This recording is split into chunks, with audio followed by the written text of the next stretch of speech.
Hey, welcome to another episode of the Movie Bros Podcast. This is Mick. This is Rafe. I'm back. Yep. Raph has returned. Yep. Should be a great episode this time. Introduce yourself. And I'm Biggy. You guys know me. So, first things first. I just finished watching American Beauty, and it's pretty damn good. What would you give it, like, its star rating? Out of 5 stars. I usually go out of 10. Out of 10, what do you give it out of 10? Like 8.5. That's a pretty good score. I deducted the points because it parts made me cringe. It is cringy. Oh yeah. There's certain parts in that movie that will have you kind of squirmy. Yeah. I mean, it's similar in aspect to that other movie. Have you ever seen Happiness? That Todd a long time ago. That movie's cringy too. Philip Seymour That Hoffman. movie's even. It's that one. Yeah, but that one's even more uncomfortable than American Beauty. That movie's rated NC-17 for a reason. Yeah. It delves into some pretty sick shit. Like the creepy yes, dude. The God. I don't even want to know. But I remember the part whenever he was at the cheerleading at that basketball game, bro. I had heard that this movie had like Lolita kind of esque vibes. Yes. And I was 20 minutes into the movie, I was like, maybe I was wrong. Like maybe I was thinking of a different movie. But then it's that scene and he starts staring at the girl. And I was just sitting there like, oh no. Yeah. Her hot friend or whatever that Mina Cerveri. Yeah, she says that she acts like she's a total slut. Yeah. And then it's not true at all. Yeah. She's the same. Yeah, she did the American Pie the same year. Oh, that makes sense. Oh, yeah. Yeah. And it's funny. 2 movies called American something. Yeah. Oh, yeah, that's true. And also had another guy, the John Cho, I think his name. He was in Harold and Kumar. He was also in American Pie that year. Oh, yeah. American Beauty. He was there. He's barely in American Pie. He's the MILF guy. Yeah. Yeah. Like, MILF. Yeah, that guy, yeah. Like, just that one scene, I think. Yeah. Basically. Yeah. But yeah, he was in that scene with the real estate whenever she was like showing the house. Yeah, I always remember too because I'm like, oh shit, Scott Bakula's in this, and I loved Quantum Leap when I was a kid. So, and I love Scott Bakula. Like, what was it? The Lord of Illusions is a great movie, but like, yeah. So seeing him in it, and what was it? Chris Cooper. Yeah. Obviously Kevin Spacey, Annette Bening. I'm getting a shot of Chris Cooper recently, man, because before I saw the Bourne movies, the only everything I ever saw him in was Amazing Spider-Man 2. Oh yeah, He that's was, right. Norman Osborn. Oh yeah, I totally forgot about that. Too bad they wasted him. Chris Cooper. Chris Cooper. Yeah. And the Amazing Spider-Man. Oh, and Amazing Spider-Man. Yeah, that's what I was thinking. Okay. Yeah. He's an Oscar winner, right? Chris I'm Cooper. pretty sure he is. Yeah. Yeah. Because he was in Capote. For like. He was in Capote with Philip Seymour Hoffman too. Was he in an adaptation, or am I thinking of somebody else? I don't know.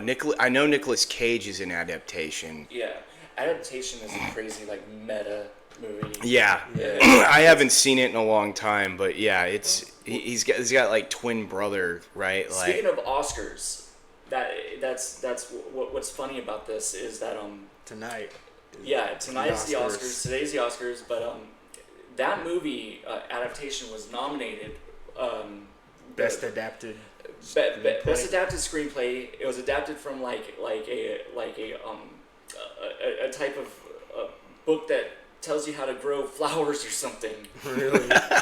What? And they turned it into this weird, crazy story, and then he made up a twin brother that he doesn't have in real life. And Nicolas Cage basically plays the writer of the movie. Oh, okay. And then when it got nominated for Oscars, they nominated the person who doesn't exist, the other brother. Because who's it? It's Kaufman? Yeah. Charlie Kaufman. Charlie Kaufman, I think. That's the trauma guy, right? No, that's Lloyd Kaufman. Yeah. And then there's Andy Kaufman. Yeah. I was thinking of Andy Kaufman too. Yeah. Oh yeah, that's the guy that Man on the Moon, right? Yeah. That Jim Carrey played. Yeah, that was a Yeah. great movie. Yeah, that's one of the few Jim Carrey movies I haven't seen. It was. I didn't see it until late last year. Really? Yeah, that was one that I missed out on too. But I heard for years people talking about how great that movie is. Yeah, I remember he went. Apparently, he went full method for that one. Like, Yep. Dave Chappelle was telling the story how when he first went to meet Jim Carrey, it was at the time when he was filming Man on the Moon, Yeah. and the whole time he was just pretending to be Andy Kaufman. Yeah. Yeah. Yep. Yeah, that was a great movie. I watched the documentary on it on Netflix. It came out like 5 years ago, 6 years ago. Yeah, so Chris Cooper was an adaptation. So Okay. So he won an Oscar for that movie. He won Best Supporting Actor. Oh, okay. Yeah, because the other movie that I think of is I think it's Interstate 60. Bob Gale directed it from the Back to the Future. Yeah, and dude, the cast in that movie is insane. It's a great movie. It's James Marsden, Gary Oldman, Kurt Russell, Chris Cooper, Amy Smart. Michael J. Fox has a cameo in it. Like, Not surprised. yeah. But I always think about Chris Cooper's character, and he always says, "Say what you mean what you say." Like that's like his main line in that movie. So you're right. He was in Capote. And Yep. His early 2000s run is crazy. He's in a lot of good movies because he's American Beauty, Me, Myself, and Irene, The Patriot. Oh yeah, that's Born right. Identity, Seabiscuit. Oh yeah. He's in Born 2. Capote, Jarhead, Syriana, The Kingdom. Is like all these movies are just like pretty good. The Town later. Oh yeah. Yeah, he plays Ben Affleck's dad in that. And then he just kind of drops off. He's not really in anything anymore. Yeah, He still had a good performance in American Beauty. Yeah, he did. Yeah, he was good in that movie. Yeah. Like the part towards the end when He's he extremely confronts his son, Yeah. and then afterwards, whenever him and Kevin Spacey in the garage, I was like, oh. Oh yeah, I did not expect that. No, nobody did. He wanted to connect with his son, and he thought that his son was having an affair with Kevin Spacey's character. Yeah. Yeah, that's what it was, and he felt like left out or something. So that's when he just decided to like make a move on Kevin Spacey. Yeah. But Spacey was like, I'm sorry. Yeah. Oh yeah, I'm sorry. And I then think he you got was the so wrong embarrassed by idea. it that Yeah, he goes back and he gets his gun and he kills him. Yeah. I like how it keeps you wondering like who did it. Was like right Annette at the end of the Bening? movie, Yeah. Yeah. It's like this little sequence. It's like it's like a little mini movie inside of the movie. Yes. Man, yeah, they technically spoiled it at the beginning that he was gonna die, but I was still dreading it, for those last few minutes because he had that change of heart with the one girl. Yeah, he was realizing what he was doing was wrong. Yeah. Yeah. Yep. I know what you mean, man. But dude, Kevin Spacey's delivery is hilarious, man. Oh my God, yeah. I always laugh. I brought my favorite car. I rule. I always laugh about the part when they fire him, and he goes, what was it? He starts, I guess, essentially kind of blackmailing them a little bit to get his Severance package. his severance package. Gets Yeah, $60,000 out of it. and I always laugh at how the guy responds, man, you're one sick fuck.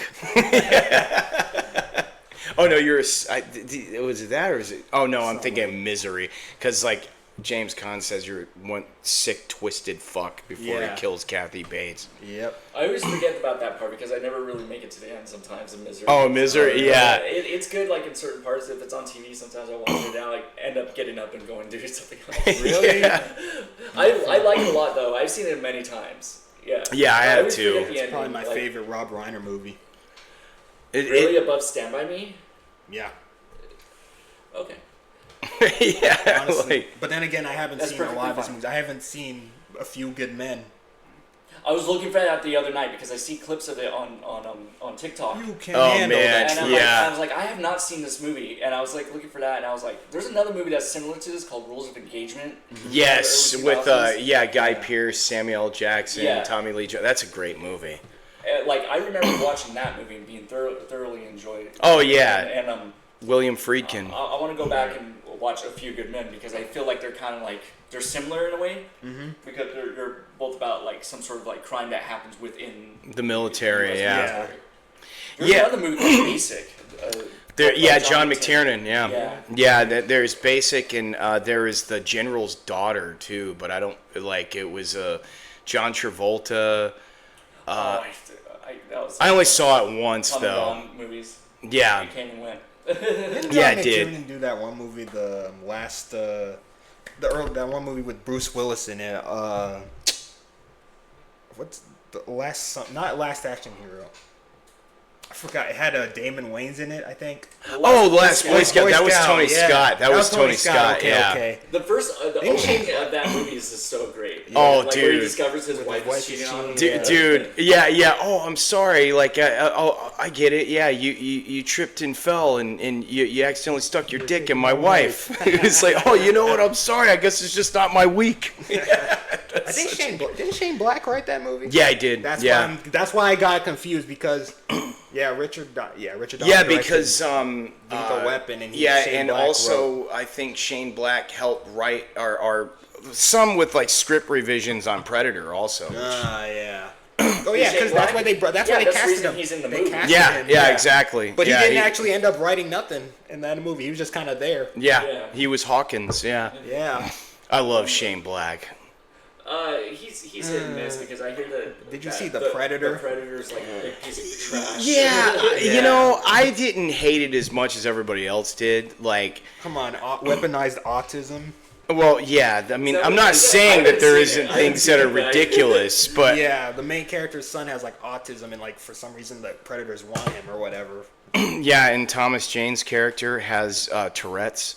Yeah. Which is kind of hilarious. Thomas Jane's in that movie? Yeah, Thomas Jane's in that. Yeah. So not hilarious. People with that disease, it is like really painful neurological disease. Oh yeah. It's just I always find it in poor taste when they make fun of that. In movies, like in Deuce Bigelow. Deuce Bigelow, male gigolo. She's all yelling out the side of the car. Didn't they just come out with a movie about Tourette's called I Swear? No, That's not Tourette. I don't know. Yeah. I've never heard of that. So it just came out. That you guys heard about that whole controversy where someone said the N-word at the BAFTAs? No, you guys didn't hear about that? No. Yeah, so like a guy with Tourette's. So I guess like Michael B. Jordan and another cast member from Sinners were up like presenting an award or something. They were talking about Sinners, and then a guy with Tourette's just shouted the N-word with the hard R. I didn't know that. And then like it caused this whole like controversy over the internet. It was like wild. And it's funny because the movie the guy with the Tourette's he was there presenting was for like a movie about him.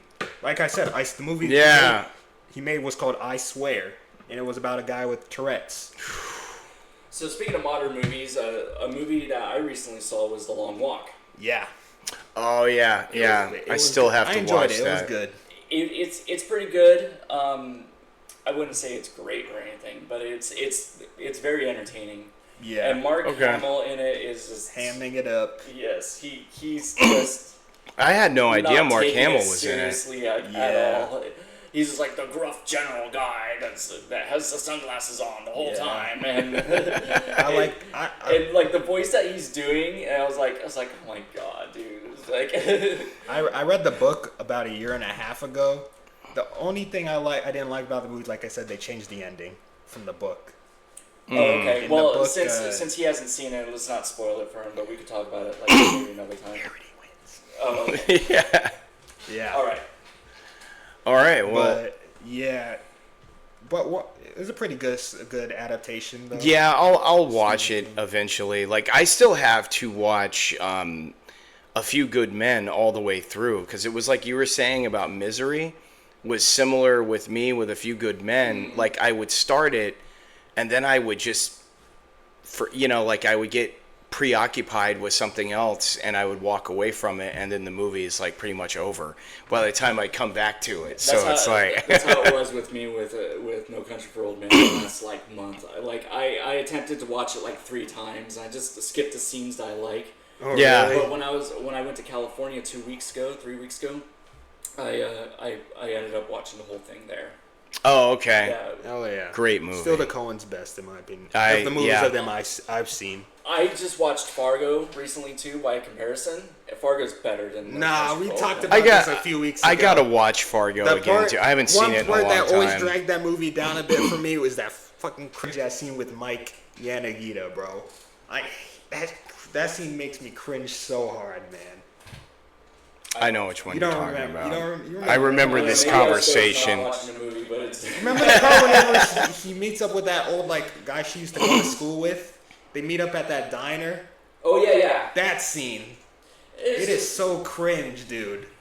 Yeah, but that's just one scene out of a great movie. Yeah. I don't know. No Country has higher highs, in my opinion. No Country has some boring moments in it too, especially the solo parts with Josh Brolin. Jones. Oh.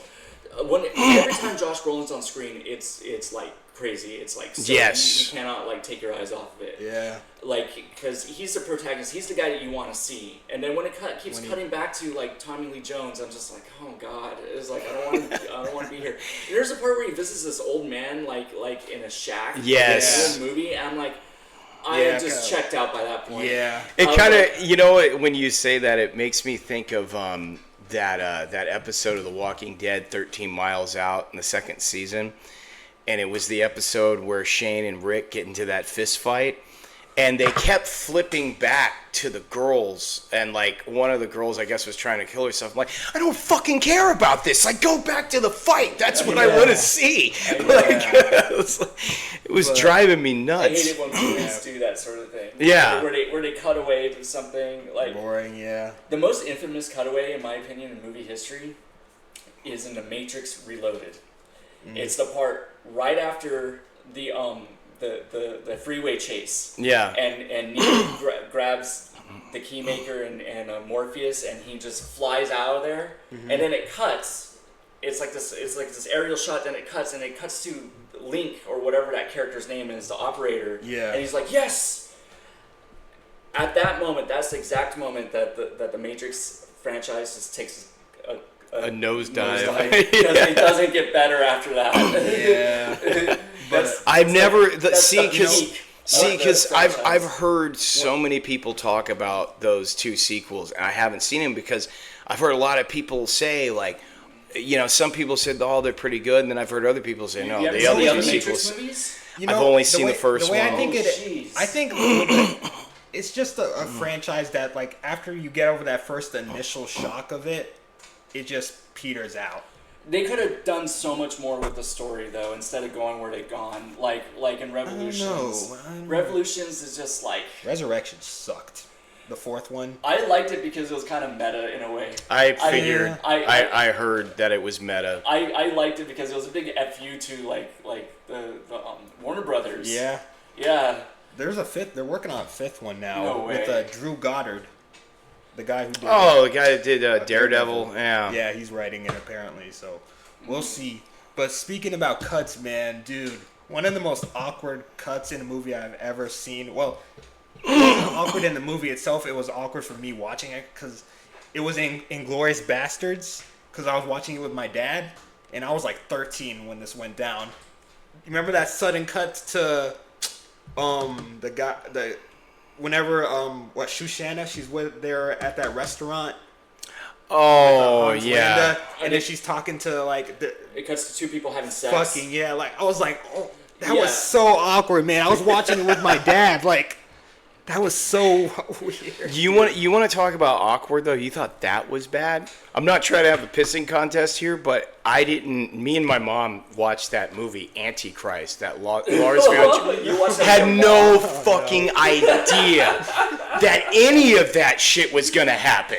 And I'm like, so crazy. I watched that on Netflix back in 2010. Yeah, so did I. Yeah, that was around the same year that I saw it. On my computer, I had to screen like that. Yeah. Like a little 20-inch screen. I'm just sitting there on my computer. I watched that whole movie, and there's so much grotesque shit in it, but there's these ultra slow motion, really beautiful shots in the movie. The movie is filmed really, it's really weird well. too because it still draws you in a way, but although you see all the gratuitous things that are going on, and I remember it was bolts his leg with a weight so you can't run away. What is this? This is like I Spit on Your Grave type. No, it's a Lars von Trier movie, so you have to be kind of prepared for that. Oh, really? Yeah. It's one of his better movies, though. I like it more than Dogville.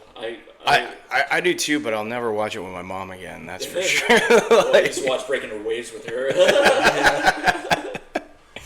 Yeah, I had no idea what.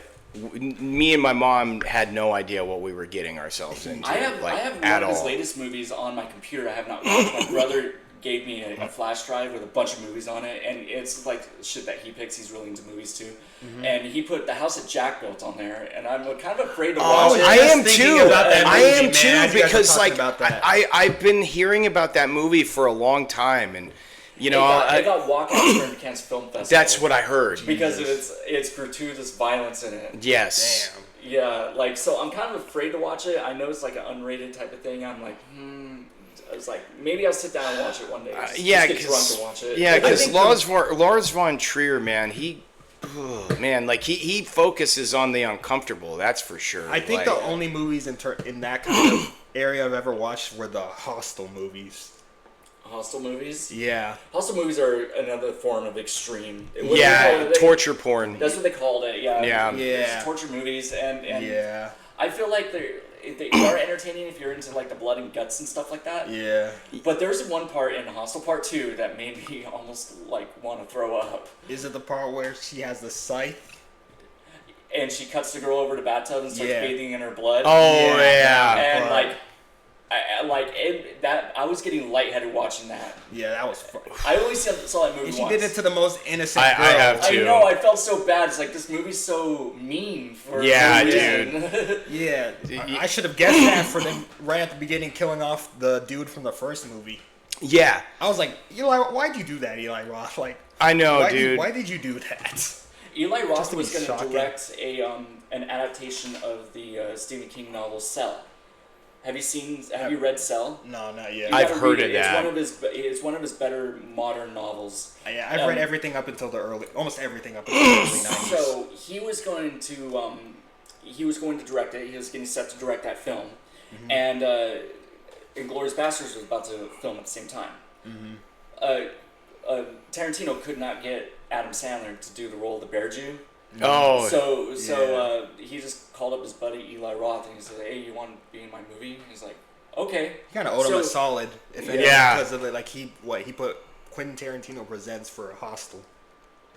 Yeah, well, Tarantino produced some movies. Yeah. We put in Tarantino's name on the splash page. Yes. The front, it was the front of your movie. It was like, oh god. Yeah. And then he gave up doing this movie Cell. So Cell eventually ended up going to somebody else.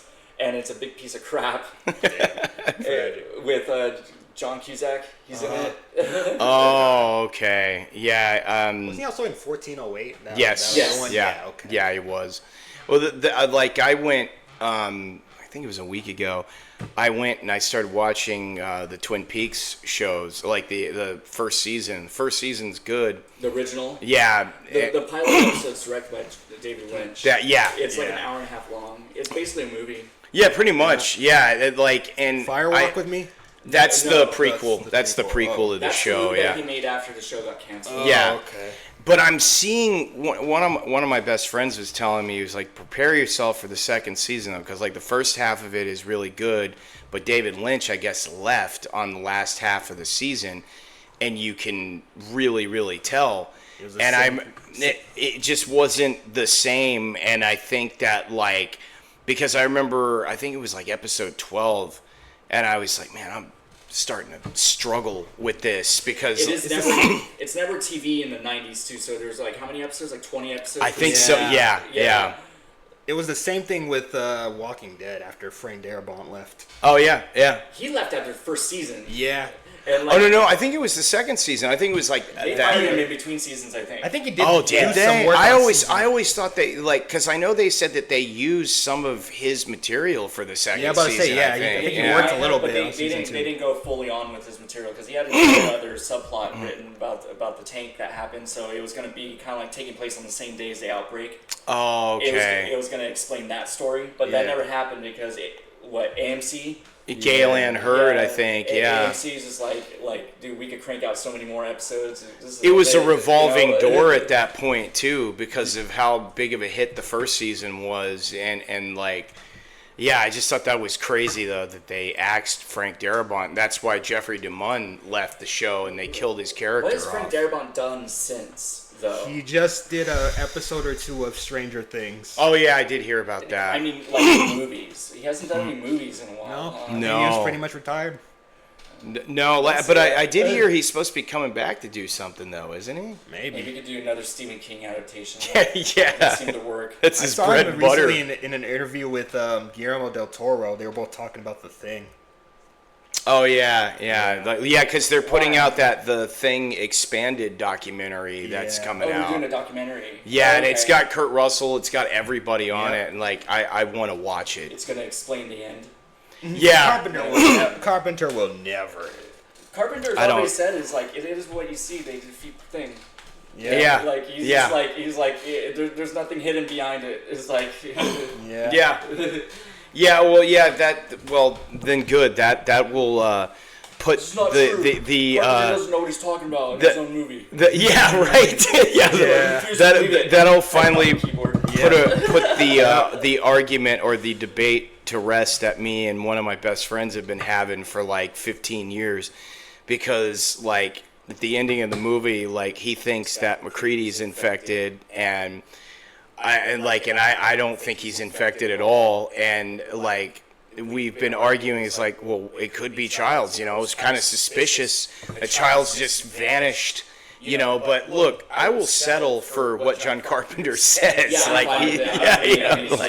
Any Yeah. sort of like hypothesis or theories preconceived on it. notions, but. And I'm just biased because I refuse to believe that McCready was infected. Me neither.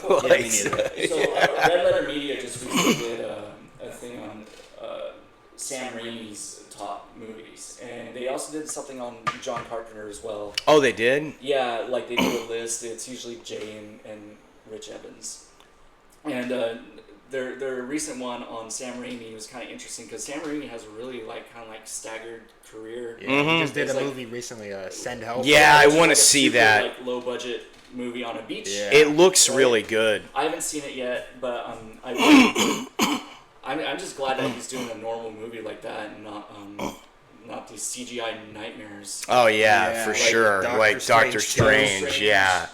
in the Mouth of Madness or whatever. What is it called? Doctor In the Strange? multiverse. Something like that, Mouth yeah. of Madness. That's a John. That's Carpenter. John.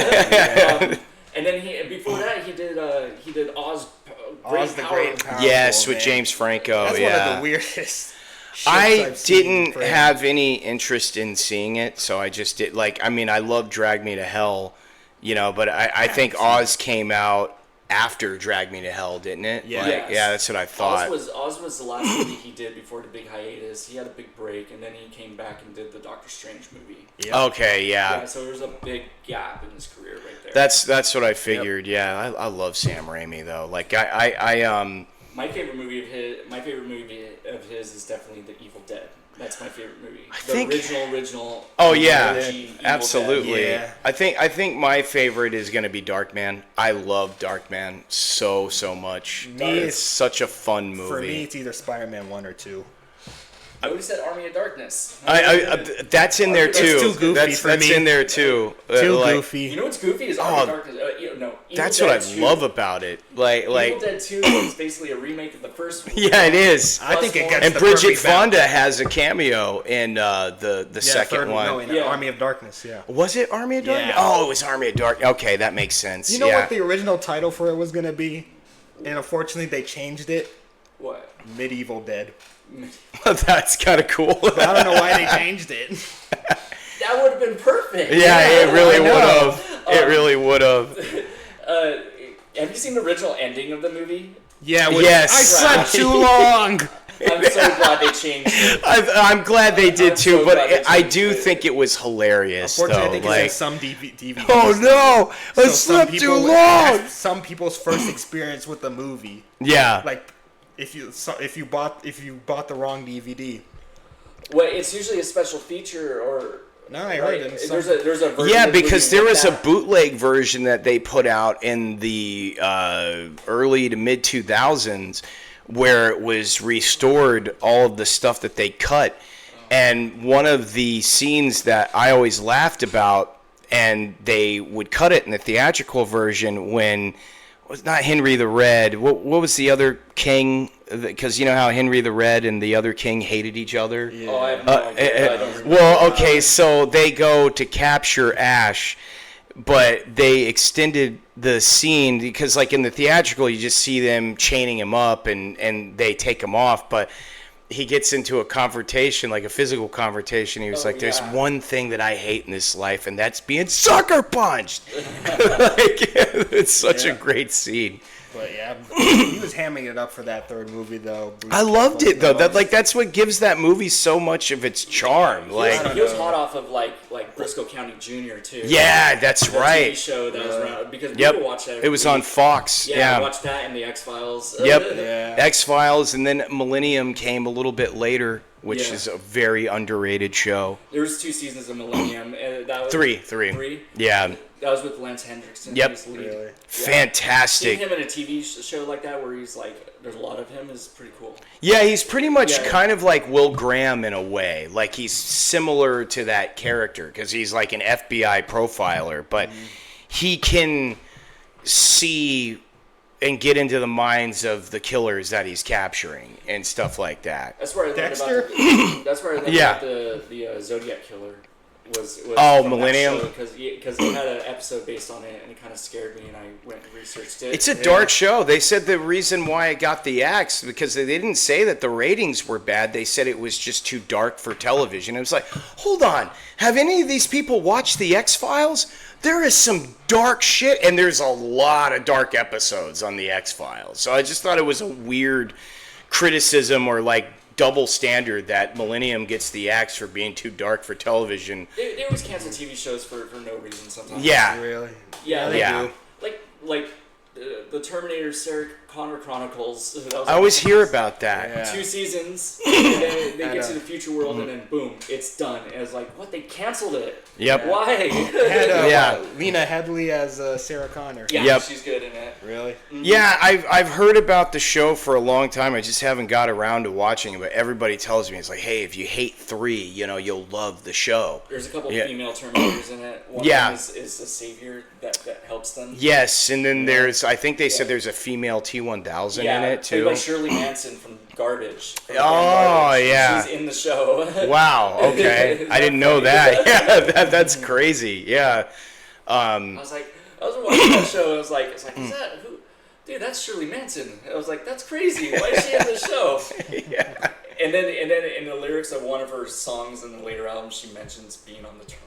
Oh, really? Yeah, That's awesome. She mentions it in a song later. That's a high point, man. Like if I had a career highlight where I got to say I was in a Terminator movie or a Ghostbusters, either or, I would be able to hang my hat on that. That's not the newer ones. no, yeah, that's true. Yeah. That's one franchise I'm glad has been dead for a while. I have been the last good wanting- thing that they did was the Terminator Sarah Connor Chronicles. Yeah. Yeah. I like Salvation. I was gonna say I do enjoy Salvation. I think Salvation had the right idea. That's I the just one Terminator movie I haven't seen.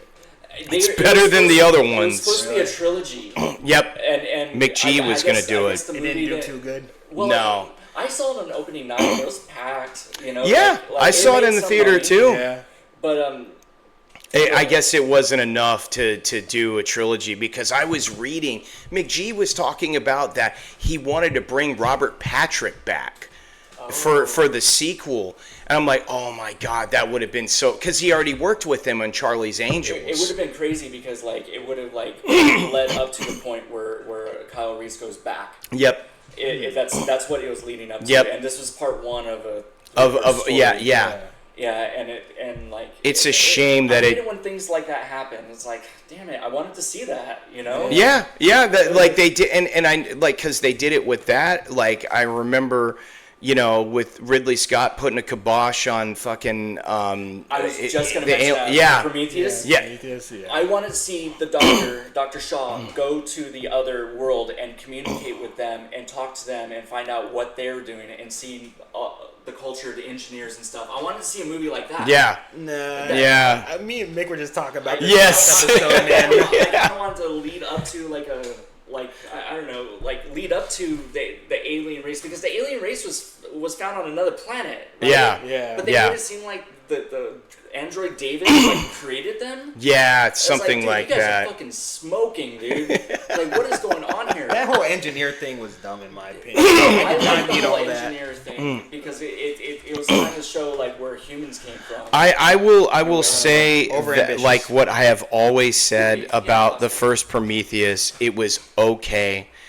and Covenant was a disaster, and it was just kind of like, because I know that they were talking about doing something like that since Alien 3, because Rennie Harlan wanted to do something similar about going on the planet, talking about the engineers and stuff like that. And like for me, I guess my perspective, and I know you agreed with me, it was just like, I don't want to really know about the xenomorphs. Like, if anything, I'd be more interested in learning more about Wayland Industries and how that was, something like that. you know, like, you know, because it's like, you know, like, and I remember being so stoked about Prometheus because I was like, holy shit, Guy Pearce is playing Peter Wayland. This is going to be great. And then the biggest scene that he had wasn't even in the fucking movie. It was that TED Talk thing. The old person makeup and stuff. Like, I was so angry over that. This is so dumb. I was like, really, dude? This is when he pops up in the fucking movie. And Patrick Wilson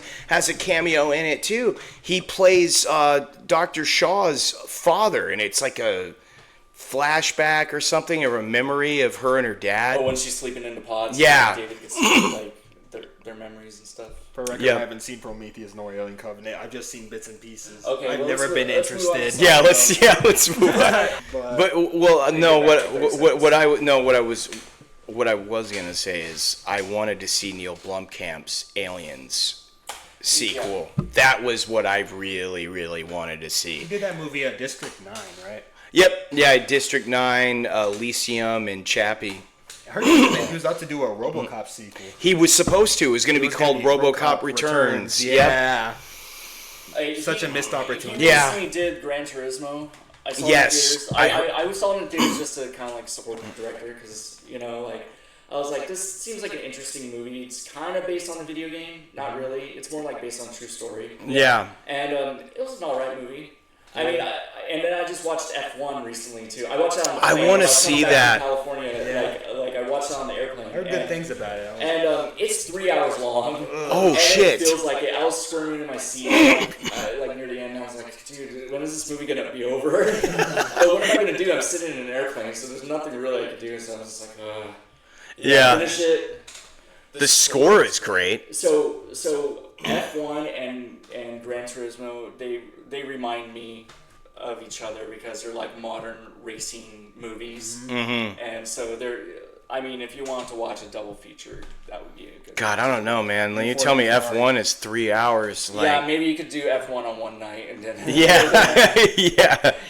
I mean, like they like I've noticed here in the last like 5 or 6 years, they're getting excessive with the length of movies. Like, especially once they hit streaming, once they hit video, like suddenly it's like unrated director's cut or something. yeah, it's There's like, like extended version and it's dude, like 3 hours long. It's like, God, I do not want to watch this. We were No. talking about that last episode of Black Rain. I thought the movie was a bit long. Black Rain? Yeah, I don't think the movie needed to be over 2 hours. Yeah, there's. I haven't seen it in a long time, but I really like the imagery in it. yeah. I really. I mean, I can't really. Tokyo. Oh yeah, for sure. I went. Yeah, it was same. It felt the same vibe as Blade Runner. Yeah. Yeah. Oh yeah, for sure. Yeah, especially with the cinematography. Yeah, like. Yonda did it. Yeah, go figure. Yeah. Like, yeah, because I don't know. For me, I enjoyed it. I mean, the only like we said on the last episode, my only critique is that I wish he would have killed Sato. Yeah. Like I just, I felt like, I get it. He was doing the honorable thing and bringing him to prison and arresting him instead of killing him, but it was like, man, he killed Charlie, man. Like he's got to go down. Like prison's not good, and he'll just break out again. It's like when you watch the movie, he's like skilled at being able to break out of prison. So I don't think I put too much faith in the Japanese like. It feels like a movie that was it feels like it was rewritten. I bet it could have been was more planned for the movie, but probably with the actor's sickness, the place. Yes. Sato, I bet you they had to rewrite some stuff. Probably. I need to go back and rewatch it. I haven't seen it since I worked at Blockbuster. Damn. Which is like in 2002 or something. I was 18. I have fleeting memories of Blockbuster. I remember when I was there every Friday night. Oh yeah. Working the cash register, checking people out. There's a lot of like repeat customers. Yep. I bet. I had this one memory with going there with my dad. We were looking for the Billy Jack. Oh yeah, I always heard about Billy Jack, man. Like I've never seen it, but I've always heard about it. I have no idea what that is. He's like this guy who like fights for the Native Americans. It's like a western, isn't it? Like Yeah, it's just him doing like kung fu, I think, isn't Yep. it? Like yeah. Yep. So something like that. Like maybe we carried it on VHS. Probably. We had a lot of VHS because that was during the transition time. So a lot of new releases would come out on DVD and VHS at the same time. Well, yeah, because I remember me and my cousin rented Ravenous and Joyride and American Psycho at Blockbuster when those all came out. Yep. Those are all good movies. Yeah, great movies. Ravenous is good. Have you ever seen that? No. He hasn't No? seen it yet. You know, It's really hyping such it a up, great so I'm movie, like- dude. There's a few on my list. I want to watch Wall Street. Yeah, because we were talking about stuff. Oliver Stone on one of the last episodes. Wall Street. Talk Radio is another one to seek out. That's another Oliver Stone movie. I actually haven't seen that one. It's really good. I've seen it a few times. I like it a lot. Like I went through a huge phase where like I was just like Oliver Stone was my favorite director at one point, like in the 90s. So I was just watching all of his movies. Seeking them out wherever I can. I don't think you're wrong for that because I still love a lot of Oliver Stone's movies. His like, stretch from mid 80s to mid 90s was like legendary. yeah, Yeah. Like, absolutely. Like one banger after another. It was like boom, boom, boom, boom. It's like there's a few duds in there, but like most of his movies are good. Yeah, because Nixon was great.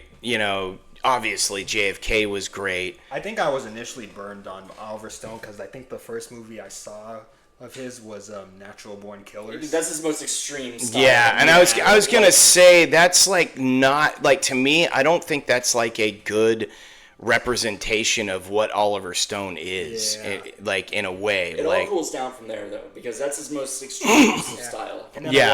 I watched Platoon, and I was like, I enjoyed it. Platoon's great. amazing. Yeah. Amazing film. Like Born on the 4th of July is probably like next to JFK would definitely be my favorite Oliver Stone film. Like such a great movie. Platoon or Apocalypse Now? Me. Oh, that's Apocalypse. tough, dude. Apocalypse That Now is- for me. Apocalypse Now is probably one of the great. Is probably like the greatest film ever made. I'm gonna have to But say Platoon Apocalypse is Now. like- Yeah.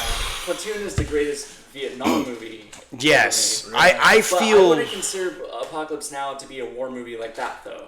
Yeah. They're different.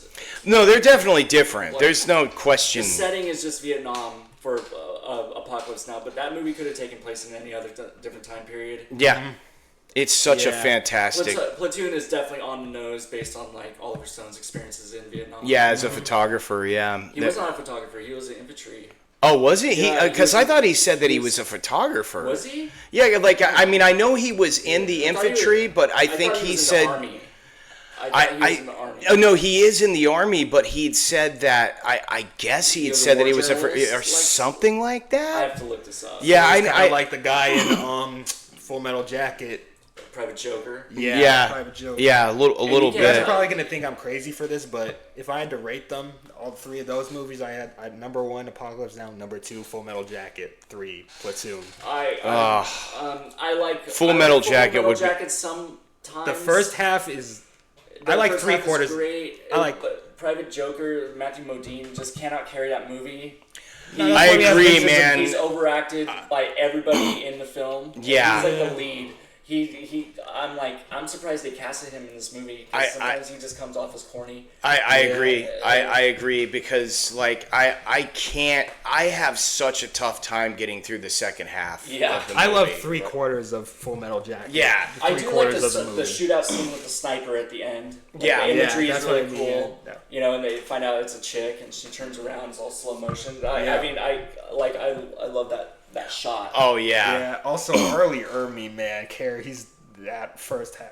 Well, I don't want to say he carries alone. Vincent D'Onofrio's Well- great, Yeah, too. so is Vincent D'Onofrio. Yeah. Yeah, I was gonna say between Arlie Ermey and Vincent D'Onofrio, like they steal that movie. He has some of the funniest lines in movie history, man. Yeah. One part, he's like, "I'm gonna rip your balls off, Private Pile, so you cannot contaminate the rest of the world."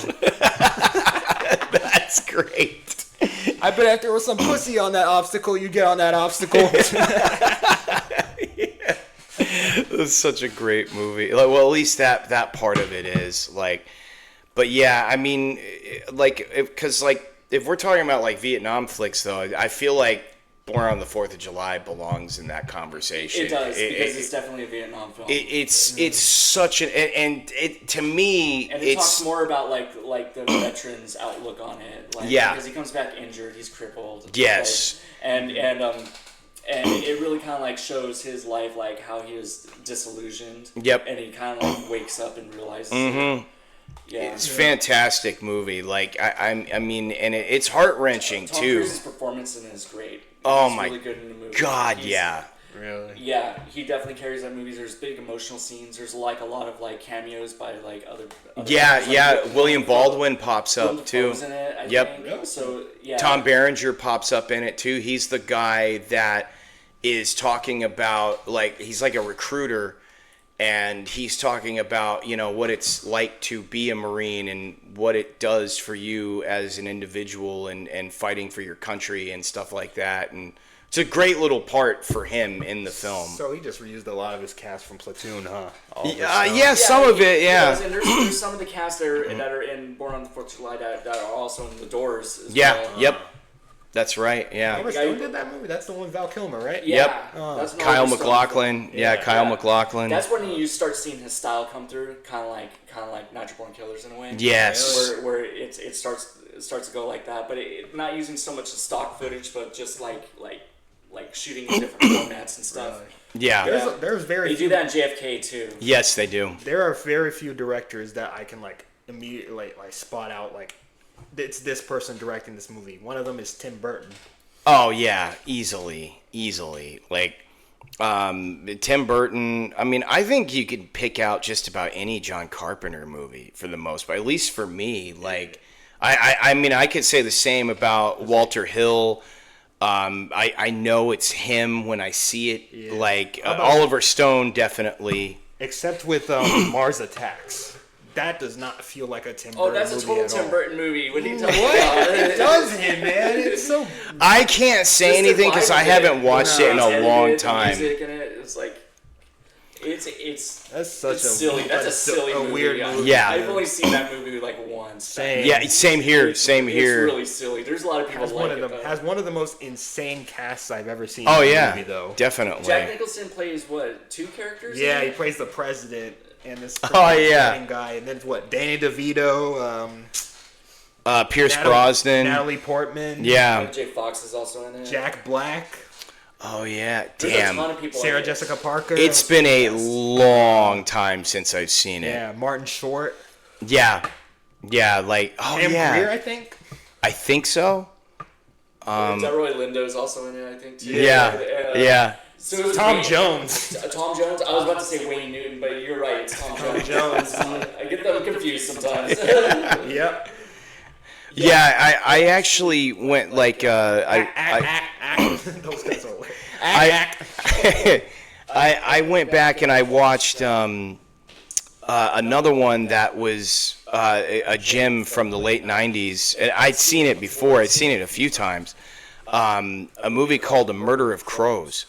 And it's directed by Rowdy Harrington, the same guy that directed what was it called? Roadhouse and Striking Distance, and I've probably seen Murder of Crows sitting on the shelf at Blockbuster. Oh yeah, yeah. The cover of it. Yes, yeah. It's a great movie. Like it's on Tubi right now too. But it was basically Cuba Gooding Jr. plays a lawyer that I guess has a change of heart because Eric Stoltz is in it too, and so is Tom Berenger. Mm-hmm. And Eric Stoltz is, on trial for murdering a woman, and he has a change of heart because he knows that, what he did was evil, and he wanted to, I guess, try to throw the case out or something like that.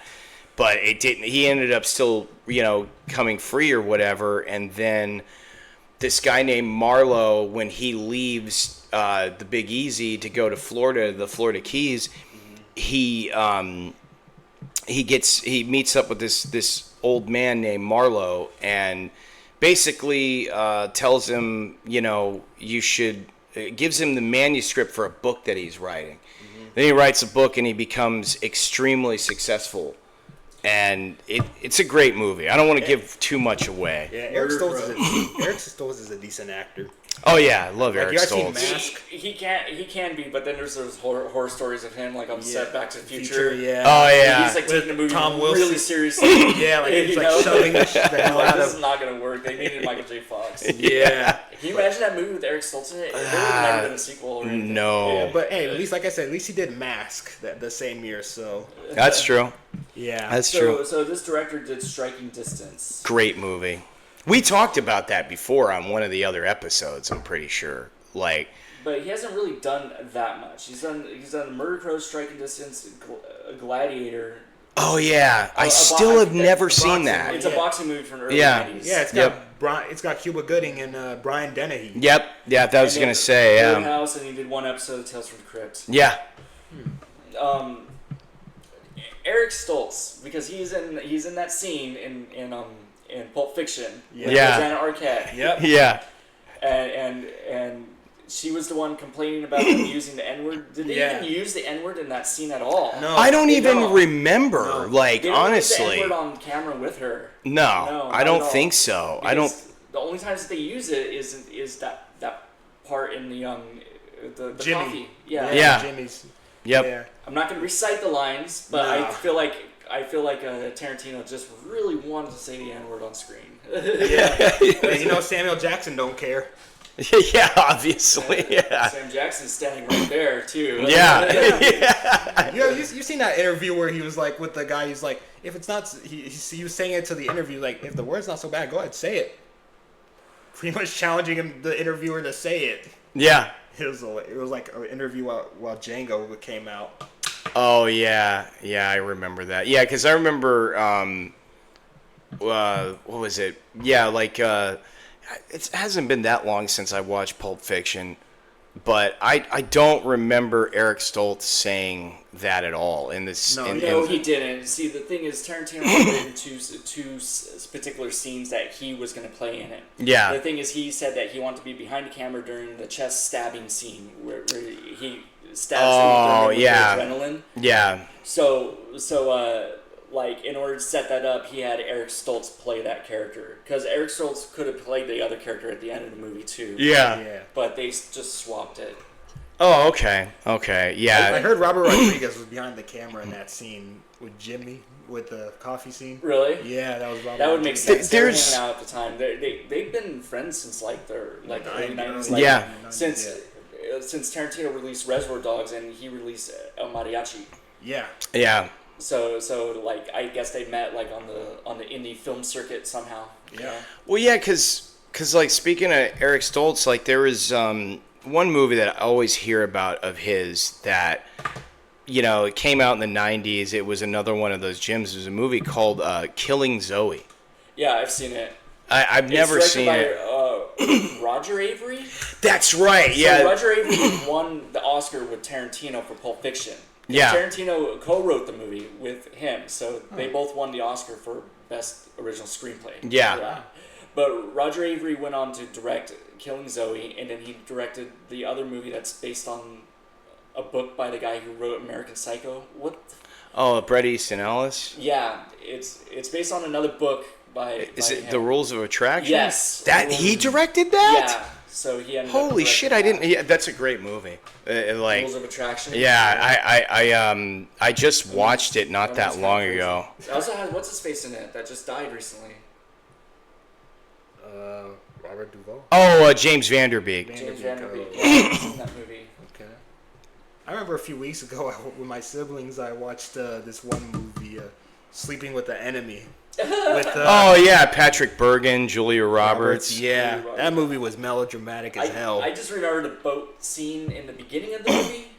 It's been a When long I time was for like, me. I think Yeah. I saw that movie like in 1990 or something. Yeah, it was. I came That out sounds around about 91, right. So Something like that. Yeah. yeah. There's- I watched it. 'cause- Star Trek: The Next based off Generation another was book. on. Yeah, because I was gonna say because I was gonna say every time I think of that movie, I Prince always. of Thieves. It came out around that same time. Oh yeah, yeah, That's the yeah. one with Carrie Elways, right? Yep. No, As that's Men Oh in no, Tights. the Kevin Costner. Yeah, Men in Oh. Kevin Tights. Costner Yeah, one with, Okay. Morgan Freeman and Alan Rickman. Okay. But every time Mary though. Elizabeth Master Antonio. Mastriano or something Yeah, like that, I can yeah. never say her name either. But no, like every time somebody brings up Sleeping Enemy, though, I always think of that movie Mortal Thoughts with Demi Moore, Bruce Willis, and Harvey Keitel. I never even heard of it. Really? Yeah. That's a When surprise. I think of Sleeping with the Enemy, I always think of all those other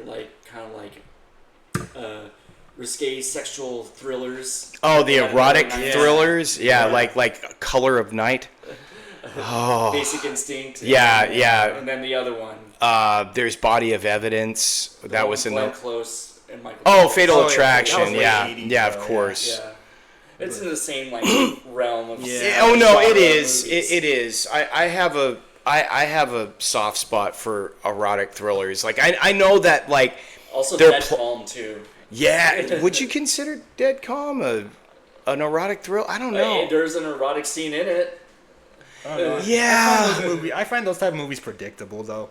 I'm not gonna lie. Yeah, but sometimes they're just fun. Like I mean, sometimes like you don't. I don't know. I guess it depends on what reason like you watch a movie. Like for me, it's like I just want to enjoy it. I don't always need to have a complicated plot or something that's like thought provoking. Like I don't want to make it sound like I just want to just be entertained. I just want to be able to like I just want to something you can sink your teeth into. But also not something that's just completely just senseless, garbage at the same time too. There's something Like I was meaning to bring up though, because you brought up Antichrist earlier. Yeah. Like, Dead Calm has the same sort of like opening scene.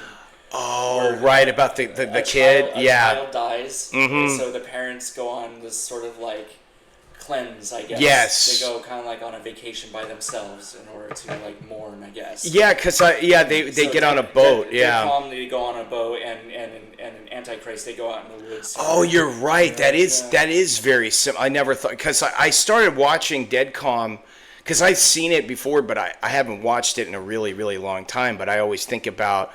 But when I was watching some of it at work on my lunch break, and I kind of laughed a little bit because like Sam Raimi's character. You would think he would be completely mortified. Sam I mean, Raimi. not Sam Raimi. Sam Sam Neill. Neill. Yeah, like Sam Neill's character. You would think he'd be as mortified as Nicole Kidman after they lose their son. And, like some of the things he's saying, it's like, God, that's brutal. He's like, he's not coming back. You just have to let it go. And it's like, I haven't seen it in a really long time, probably since like the early 90s. Real quick, I'm going back to the erotic thriller. You guys seen have you guys seen The Crying Game? oh, yeah. Yeah, it's No? been a No, I long haven't. time. Oh It's- boy, I don't know. I don't want It to has say that one actor in just it. in case Yeah, you don't. it's you know Stephen if you Rea. Who's he's also in Stargate. Yep. Yeah. Yeah. If you Oh, know, you know. yeah. Yeah, I about know the who you're twist? I thought I know you're, the yeah. twist. Same. Okay. Yeah. I think went everybody into the knows movie. that. Forrest Whitaker's in it, too. If you know, if you really, it's funny. I feel like in this modern day, people will see the twist coming more You know what I'm saying? Yeah. But like 10, 15 years ago, even back then, it would have been harder to see it coming. Yeah, that's a I gotta see if this guy confuses me. Yeah. That's If I see him as a woman, because Yeah, that's what it is, right? that's Yeah, one the that I actor wish was that I Jay could Dav- just. Jay Davidson. Oh, it's all coming Neil back. Neil Jordan did Yeah, it. Neil Jordan. Neil Jordan. Oh yeah, that's right. Because Neil Jordan also. Why haven't I seen this? Because I really like Interview with the Vampire. I love In Dreams. That's probably. I mean, I like Interview Neil with Jordan a Vampire. did In Dreams? Yeah, he did In Dreams. Oh, I'm thinking What Dreams May Come. Never mind. Oh yeah, no. Like, because I watched that a couple of weeks ago, He and also did- the most recent movie I saw with him was a movie called The Brave One. Is that what it is? oh yeah, isn't that with Nicole Kidman or is it Jodie Foster? Yeah, She takes revenge on some people in Central Park, New York, or something. killed her boyfriend or something like that. Yeah. That's the last movie I seen. Neil Jordan. He was born on February 25th, which is my birthday. Which is Oh, nice. So I had like this weird connection. Well, happy late birthday. Yeah, thanks. Oh yeah, happy belated birthday. Yeah, I was out doing stuff like all last month because I went to California and then I went to Disney World. Yeah. And I was just busy doing stuff, you know. Yeah, hell yeah. There was also the Super Bowl as well. Boom, boom, boom, boom. It was a very fun February. Very eventful. Yeah. It's St. Patty's Day this week. Oh yeah, that's right. When is that? It's tomorrow, huh? Is it the 16th? No, it's Tuesday. Oh, it's Tuesday? It's 17th? Yeah. St. Patrick's Day. I might pop in those Leprechaun movies. Hopefully I get my freaking government check by then. my tax return. Yeah. If it hits my bank account, I'm gonna get wasted. No, I'm probably not. My sister at her bar is probably serving the green beer. Oh, Anyway, okay. back to movies. Anyway. But yeah, since it's around St. Patty's Days, I might pop in those movies, the Leprechaun movies. Those are like a guilty pleasure. I don't know. This is the only thing that's kind of like related to that sort of holiday, St. Patrick's Day, is the Leprechaun movies. Well, in terms of movies, yeah. I can't think of the Leprechaun being Irish, but that's the only connection I see. Yeah, that's what I was gonna say. And Lucky Charms at home too. Yeah. No, Yeah. I see recipes for corned beef hash. I'm like, Yeah. What are some Italian? Not Italian, but what are some Irish movies? The Devil's Own. The Departed. I don't know.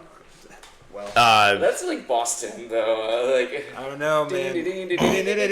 I mean, for me, I would say The Devil's Own with Harrison Ford and Brad Pitt because, you know, he's Irish and he comes to New York and doesn't realize that he's staying with a cop, which is Harrison Ford.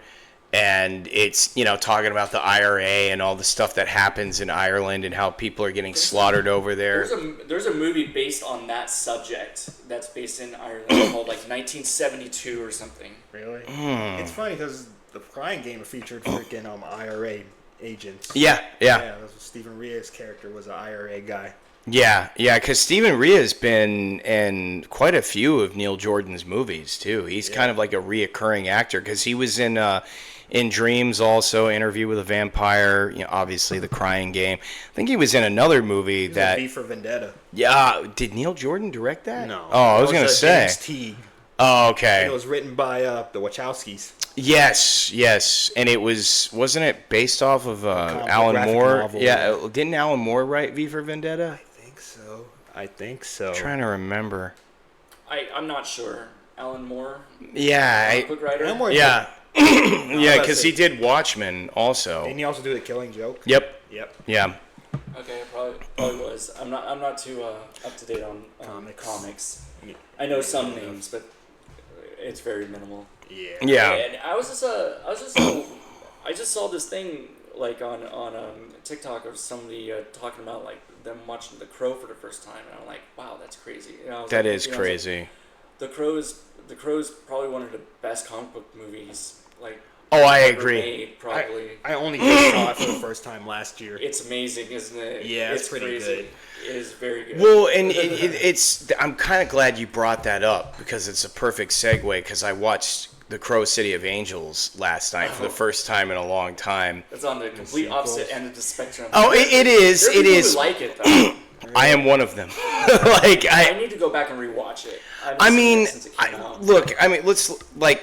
okay, I get it. I understand why people didn't like it. I mean, the first movie is such a hard act to follow to begin with, but like but I felt like when I watched it last night, because like I've probably seen City of Angels a handful of times, but it was the first time that I've like watched it in a long time where I was giving it my full attention and just kind of paying attention to everything that was going on. Because I think the last time I did that is when I first watched it, and it's a great movie. Like, I mean, like it's kind of like, you know how like you look at they tried to recapture like the magic of the first movie too, especially with the soundtrack. Graham Revell came back for it. Put a big emphasis on the soundtrack at the time when that movie released. And I remember I had the soundtrack. Yeah, I did too. Bought soundtrack. I still do. That whole song on it. Yeah, Dust Woman. It had and it had the Filter song. Hey man, what was it? What was the name of the song? It's not one. No, it was like, that was in the X-Files. Hey old man, it's something for you. Like, oh my God, why am I forgetting the name of the song? Anyways, they tried to do that, and there's also a video game that released with it. There was no video game based on The Crow, the original. Probably not. I don't think so. That was like the Sega Genesis type of era, so. That would have been crazy. A side scroller where he plays Eric Draven. And just got bad guys on roofs and buildings and stuff. Yeah. That would be actually kind of cool. Yeah. Jurassital, that was the name of the song. But oh yeah. Another soundtrack that hit big in the late '90s was based on the movie. Was Blade. Demon Knight was another big one. That was the soundtrack. That one of these days. Pulp Fiction soundtrack too. Yeah. It had little clips of the movie in it. I thought that was kind of cool. But the most interesting soundtrack that I owned that I've ever had was the Natural Born Killer soundtrack. Yeah. It takes all the licensed music from the movie, the ones that they can add onto the soundtrack, and puts them in chronological orders the way they happen in the movie. I remember that. So, but there's different clips of the movie, like audio clips in between different tracks and stuff like that. It's a total of there's 22 tracks on there, and it's produced by Trent Reznor. It's on Nothing Records. Yeah. Yeah. There's a new Nine Inch Nails song on there too. Yeah, because I was gonna say because there is like specific soundtracks that kind of like turned me into a metalhead because of the soundtracks, and Demon Knight was one of them because. I mean, I remember they had Pantera, Sepultura, Machine Head on there and stuff like that. I'm like, oh my God, this is amazing. It was a very similar thing for me too with the Hackers soundtrack. Yeah, I always heard about Hackers, but I've never seen it. That's Angelina Jolie, isn't it? Yeah, it's like one of her first movies. That's what I thought. Yeah. With me, I've always been more of a score kind of guy. Soundtracks. Oh, I love scores too. But I think if I had to pick a favorite soundtrack of a movie, it's probably Goodfellas. Goodfellas? Yeah. Oh. Are you talking about with licensed music? Yeah. Oh, okay. They use a lot of good stuff in that. Yep. Yeah, that might put me asleep. Yeah, really underrated. Because he uses Cream in that, and then he also uses Rolling Stones. Yeah. He uses the Rolling Stones in almost every movie he's done. Like at least from that period. Yeah, Give Me Shelter. 3 different movies of his. Yeah. Wasn't it in Casino too? Yeah, I really like Casino. And it's The Departed twice. I really like Go the figure. songs. Can You Hear Me Knocking? And there's another one. Oh, Painted Black. Oh yeah. Yeah. Yeah, because I remember the Black Dahlia murder covered Painted in Black, and it was awesome. But it's a death metal band. But anyway, though, I mean, but if we're talking about scores, I mean, I agree with you there too. Most of John Williams' scores are pretty re-listenable. Oh yeah. He has a lot of good stuff. There's one time in the early 2000s when I just hanging around with my friends and we would just put on the Catch Me If You Can soundtrack. Oh yeah. Yeah. I love the score that he did for Born on the 4th of July. That is a great score. He's done scores for a couple different Oliver Stone Yeah, movies. he did JFK also. And Nixon. Yeah, that's right. Nixon also. Oh yeah, I really like the Superman score. Oh yeah, of course. It's kind of iconic. So is Jaws. Yeah, of course. Iconic as well. Yeah, you might have heard of it. Speaking of scores, when I was watching American Beauty, I thought the score sounded familiar. And then I saw that it was Thomas Newman. Oh yeah, And I was like, yeah. I was wondering why I was getting Shawshank vibes. Yeah. Well, He always has every those quiet piano moments. I was gonna say Yeah. because every composer they have a distinct sound where you know it's them. You know it's Hans Zimmer. You know it's John Williams. You obviously know it's Danny Elfman too. Yeah. You know, like Spider-Man. That Spider-Man like is very. it was a little different. Yeah, for It still sure. had the Danny Elfmanisms in it. Yeah.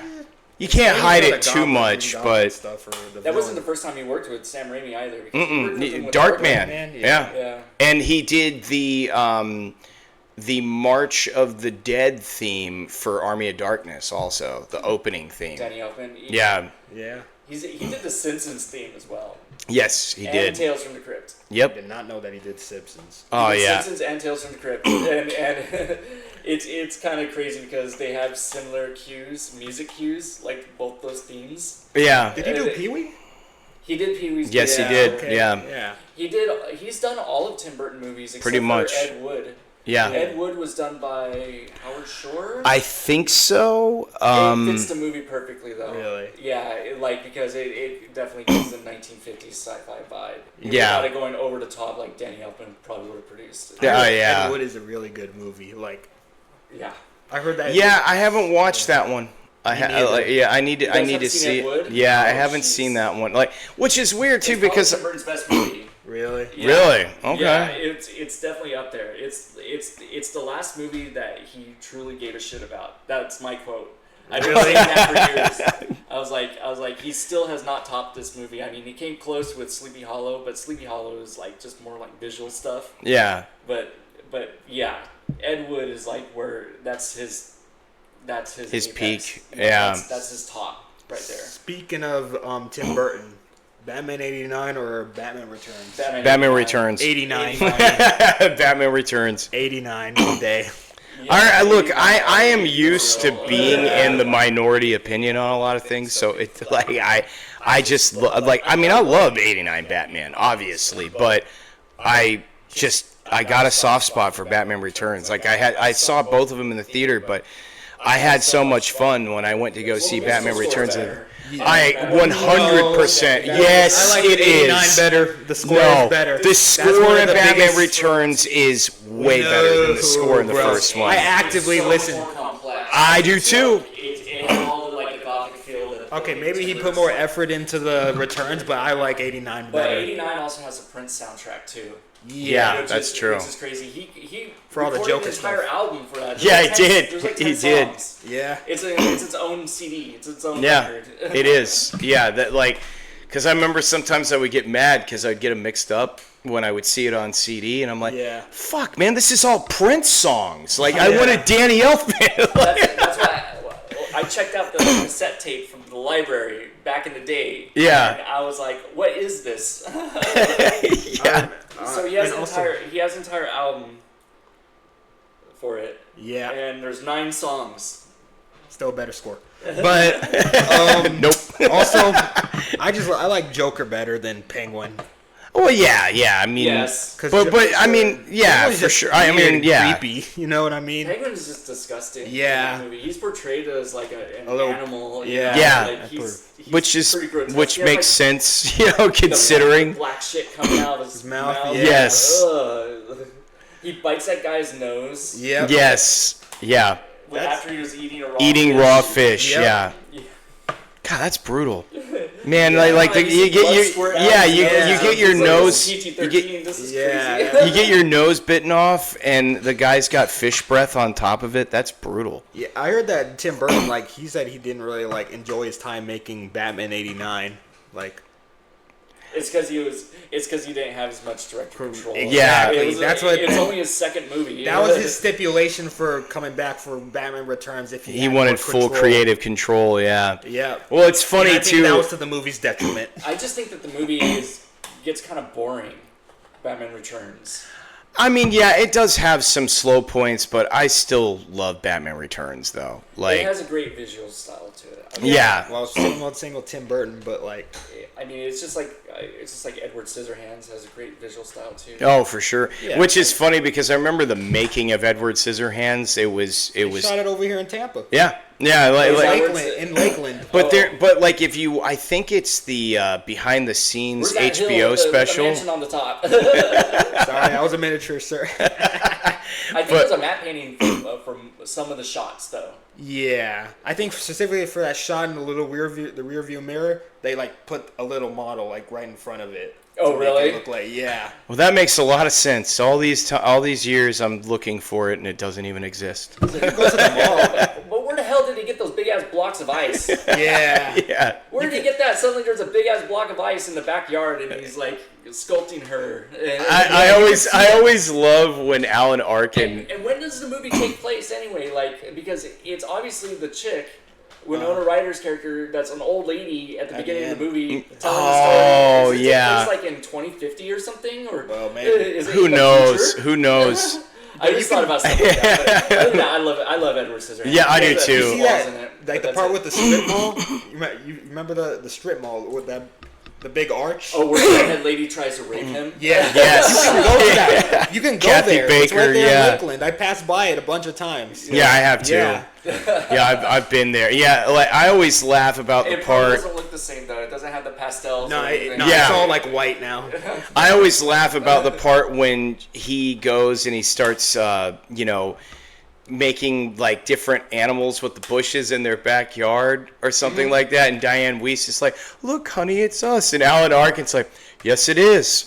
And he's to start drinking his beer anyway. Like he doesn't even care. Like I love Alan his Arkin is character. so funny in that movie. He just nonchalantly puts like a straw in that bourbon. That's before exactly what I mean. He's like just talking and he just grabs a straw and puts it in. Yes, I that's remember- exactly what I mean about his character. He's so nonchalant that it just, even just with a normal line, he's just funny how he delivers. I remember that movie always making me sad though towards the end, especially with the score. It's really The score sad. is When pretty old man dies, sad, when man. Vincent Price's character dies. That part Yes. doesn't really get to me. It's just the ending, whenever her and Winona Ryder split up.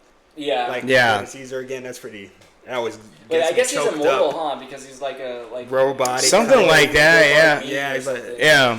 Yeah. Also, Anthony Michael Hall is in there too. Oh yeah, he's Yes. his jock boyfriend. Yep. It's crazy that the transition he had. He went from playing the nerdy guy in like Weird Science and Breakfast Club. Breakfast Club, yeah. Earlier too. A few years Yeah. later, yeah. He was on in that. all big and buff. And then, he's also in Freddy Got Fingered. Yeah, that's God, right. man. He is. He I heard is. that was one of the worst movies ever made. It's like, tell me what's funny. What the fuck is funny here? Yeah, he's hilarious. The movie is hilarious. You have to see Freddy Got Fingered. Well, and it's kind of crazy. It's probably one of the funniest movies I've ever seen. I haven't watched it in a long time. I saw it in the theater when it came out. As far as it being hilarious, I kind of rank it up there with like Cheech and Chong's Up in Smoke. Yeah. Like, really? For me, that's one of those movies that you're like laughing every minute. Yeah, because Freddy isn't Got Rip Fingered Torn is very similar to that. Rip Torn in that too? Yes, He plays his yeah. dad. Crazy. Yeah. I'm gonna make you proud. Yeah. Proud. I got confused with the Drop Dead Fred. Oh yeah. I haven't seen that in a long time Okay, either. I was watching that with my girl back when I was in California, and we didn't finish that. I was like, let's turn this off. Yeah, it's kind of. I We don't saw wanna it- watch this anymore. Yeah, I had an This ex. is so funny. It's like, yeah, you saw it when you were a kid. You like it Yeah. because of that. But Yeah. like, this movie sucks. Yeah, because my one of my ex-girlfriends, like, she loved Drop Dead Fred, and I remember I liked it when I was a kid when I saw it in the drive-in, and I watched it again. I'm like, I don't know if I feel the same way about this movie. It's like, the rose-tinted glasses. That's what they all say. Oh, You for see sure. something when you're a little kid, and it makes it better. Like, I would never stop hating on the 1990 It miniseries. Oh yeah, I agree. I agree. I think it sucks. It's crap. Really? But there's so many people that love it because like I I thought you were saying no. I do love it. I do like love Tim it. Curry. Like, I'll be honest, I like Tim Curry better as Pennywise. I 100% Skarsgård. agree with that. You read the book, right? Yes, I did. Okay, so you should know that the newer version's more closer to the book. That doesn't matter. Okay, the thing with me and that is that like, if with Bill Skarsgård, it's like he's overtly trying hard to be creepy, but with Tim Curry, like It's just he's natural. He's generally funny. Yeah, Yeah. yeah. Like Okay, I can see it. Like I can see a kid actually being tricked by Tim Curry into I luring agree. him in, but with Bill Skarsgård, no, hell no. He is just overtly. Yeah, who would? creepy. Yeah, that's a good point. And I've thought He this is creepy. before. He doesn't seem like he's human. No, Yeah. not at all. Because it's But like, that's the point. but like, what would be alluring about that? You see this creepy looking clown and the way he's talking, and you're like, Not to man, mention you're poking his trying to head get out me to the run. sewer. Yeah. Yeah, exactly. Like at But, least, like, Tim Curry was entertaining. Wow. yeah, beep beep Richie. Yeah, Hiya, Georgie. a Billy boy. I guess he's kind of funny. He's probably the better part of that series. Yeah, and Tommy Lee Wallace directed and it also too. The kids too. The kids sections in that Yeah, series is it's actually always like pretty that. good. Like whether it was the movie or the miniseries, Yeah, it's always same the thing with first the half movie, is always huh? better. Yeah, the first Yeah. half is better. with the Yeah. kids. I like how they did the time jump in the newer movies though. Yeah, it was They interesting. made it like 80s. Yes, Yeah. yes. So I don't the know. time difference is the same because when the book came out, it was in the 50s. Yeah. And it was the same sort of time difference. It's Yeah. funny in the book. It's the way it's played out. Every chapter, it switches from the late 50s to the 80s. Yeah. Yeah, that I want to see it kind of done in that way. In And the there's movie also one the of these Deary days. interludes too, where it Yeah. tells about the history of the That- town. Those Yeah. parts of the book drag, in my opinion. I like some of the parts in it, and some of the parts are kind of like shown in the opening credits of Welcome to Deary. Yeah. Yeah, because it is in that as well. Yeah. Yeah, that's what I heard. Like, Yeah. James Remar's in the TV series, isn't Yep. he? Yeah. I haven't completed the TV series yet. I've I only gone up have. to episode 6. I don't was know. kind of It's. meh. I was gonna It say. ends horribly, or what? Yeah, I don't. The story's always been kind of confusing with it, with Pennywise. I think it's just a bad foundation Yeah. I because can he see was that. since Stephen King was on Yeah. his drug freaking tire, Yeah, like, during that time. the co-writer of that book is cocaine. Yeah. We all know that. Yeah. Well, it took him 4 years to write that book, and it's like over 1,000 pages. Yeah, I know. and it's really dense. There's a lot of stuff in it, and Yeah. you can't really put all it out on screen. And I guess in the scope of the book, it makes sense. You know, it's some sort of mystical creature that comes back every 26 Yeah. years or something. Yeah. And there's And the then- turtle. Oh yeah, the space turtle at the end. Yeah, like- with all the galaxies on its shell or Yes. whatever. Yeah.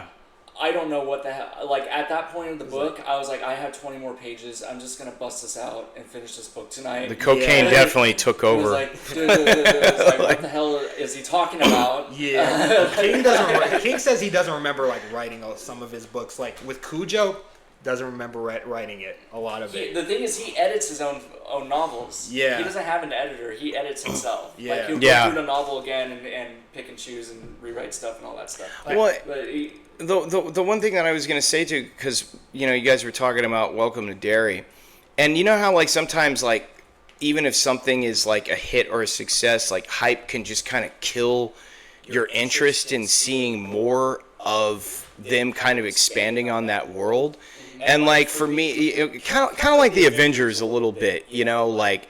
Where it's like, God, okay, yeah, the first one was okay, and then it's like we get all this onslaught of more and more Avengers movies, and I kind of feel like now that like Hollywood is just doing that with every IP that comes out, and they take a popular IP to make some sort of supplemental material that goes with yeah, it. yeah, Like a TV show. and you get like fatigue from it. It's like Disney Plus stuff. yes, Like They have nothing WandaVision else. and stuff like that. Like, Yeah. I mean, I guess these shows do have fans. oh yeah, There are a they lot of do. fans that love Loki.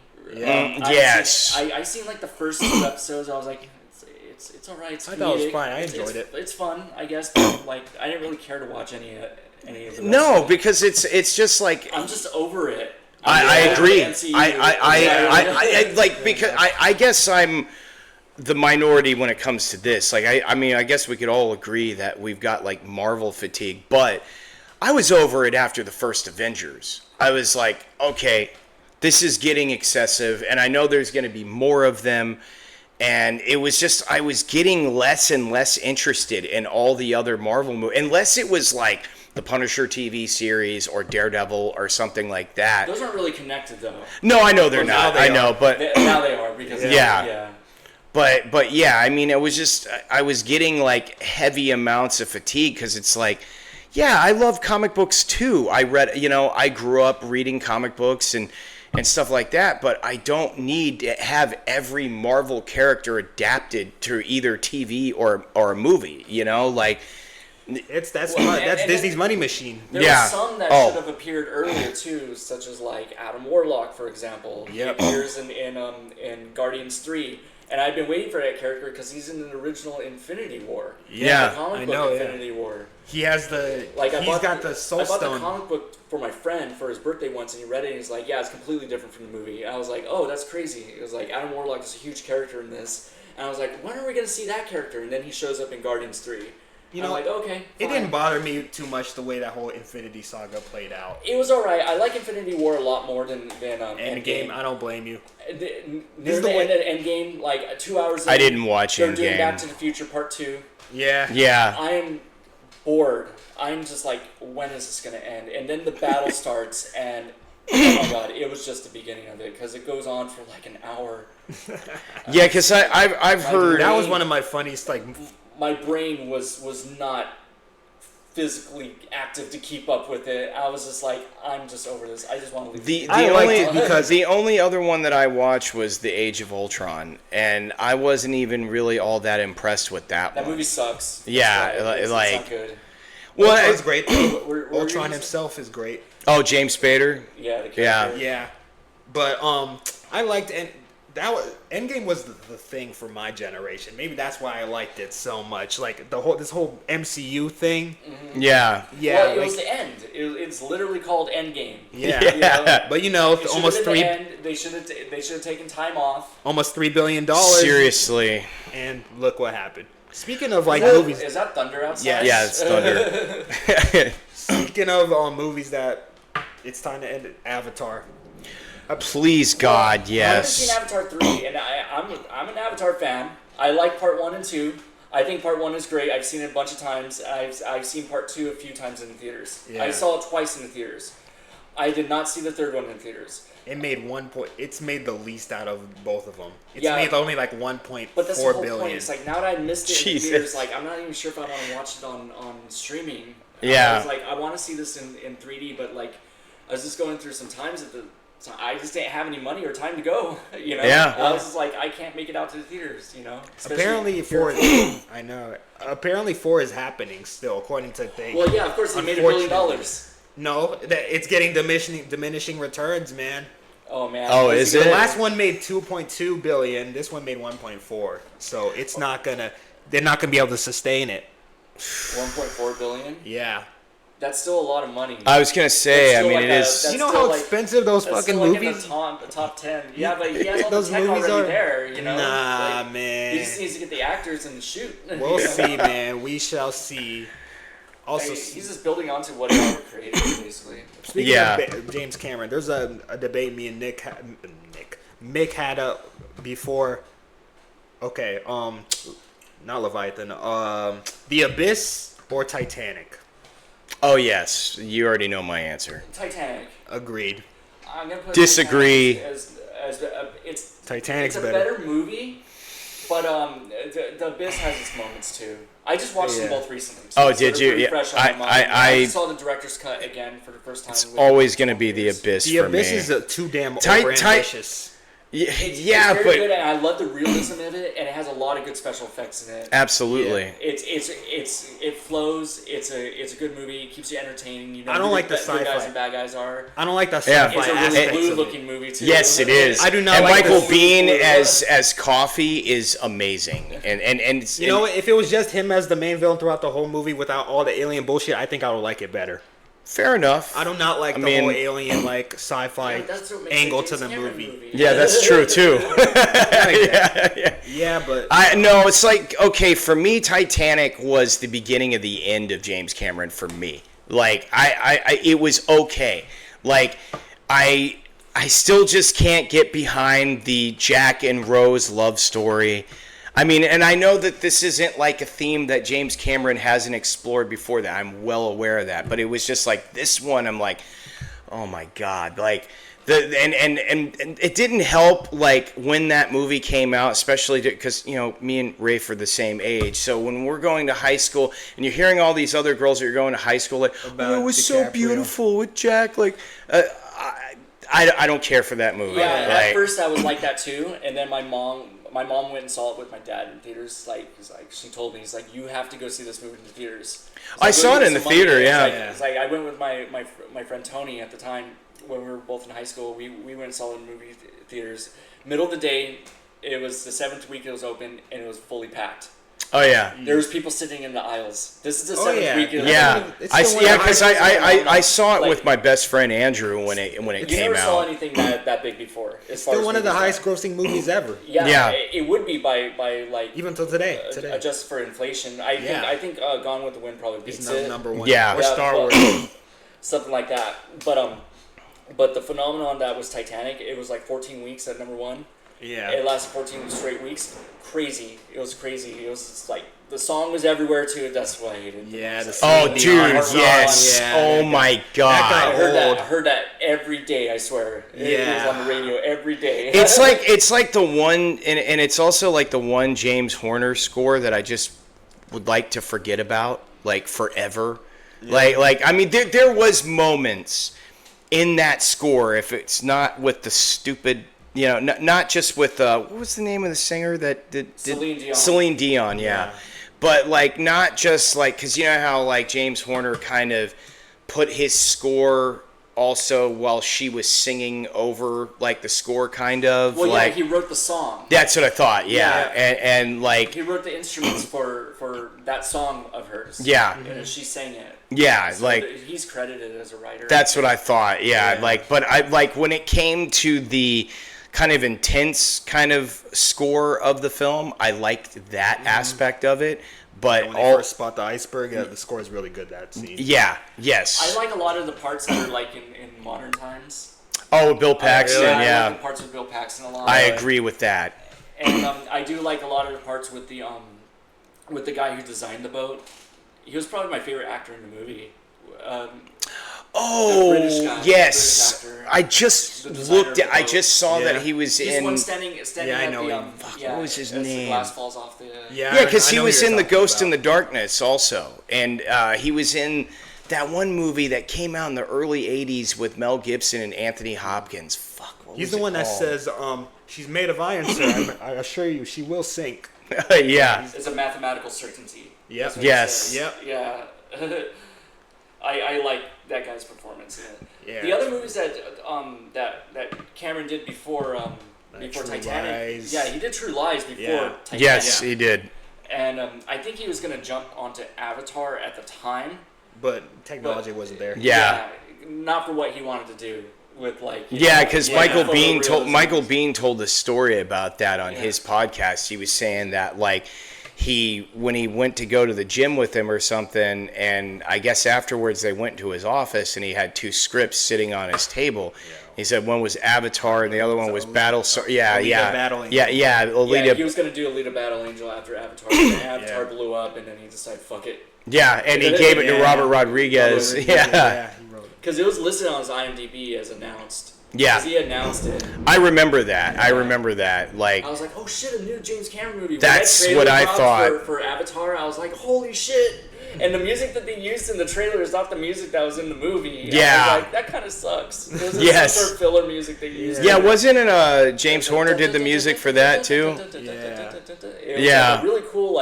But it was a score that I've heard before. It was a piece of music I've heard before. It was used in. Well, yeah, because you remember if you go back to like trailers from the '90s, they would use popular scores from like other movies. Like for example, when A Time to Kill came out, they were using the score from Black Rain in that trailer. Oh, that's funny. And then there was when Unlawful Entry came out, they were using the main suspense theme from Sea of Love with Al Pacino in the trailer. So they did that a lot in the 90s. Yeah, when the score, when the score wasn't finished, they would use music in order to fill in the gaps. Like, There's movies that don't have a score, kind of like Hackers, for example. Yeah. In the trailer for Hackers, they use that song "Ready to Go" by Republica, I think. I think I remember and that song's that. not even on the soundtrack. It's not even in the movie. It was just in the trailer. Well, it kind of made me think of the City of Angels when you saw that teaser trailer, and it's just a grave, and it says Michael Corvin in it, and then the name of the character isn't even Michael Corvin when you watch the movie. Wait, okay.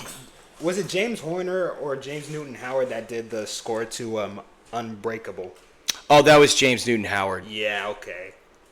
I was just thinking about that just now. I was like, damn, that movie had a good score. James Newton Howard is kind of underrated, I feel like, because he died, right? Or was that James Horner? He's still James Horner's the one that died. But like James Newton Howard, he died in a DUI accident, wasn't it? Wasn't it a plane? That's how he died? Was he drunk and he crashed his car? That was a plane accident. What? Holy shit! James Horner. He died in a car accident. Really? I think. Oh. Yeah, it was 2015, right, when he died. Yeah, it was recent. Because he did the score for Avatar. Yeah. Yep. So he wasn't back for the second movie. Honestly. Yeah. Yeah, man. Damn, Unbreakable is a good film. I think it might be better than The Sixth Sense. Yeah, I agree. I mean, I like The Sixth Sense, but I definitely like Unbreakable more. But I think Signs might be my favorite out of M. Night Shyamalan. It's so great. Oh, yeah, you're right. It was a plane crash. Yeah. Oh, okay. I was screwed Damn, up. it was a plane crash. Holy shit. Yeah. They say, like, what, the plane malfunctioned? Or what happened?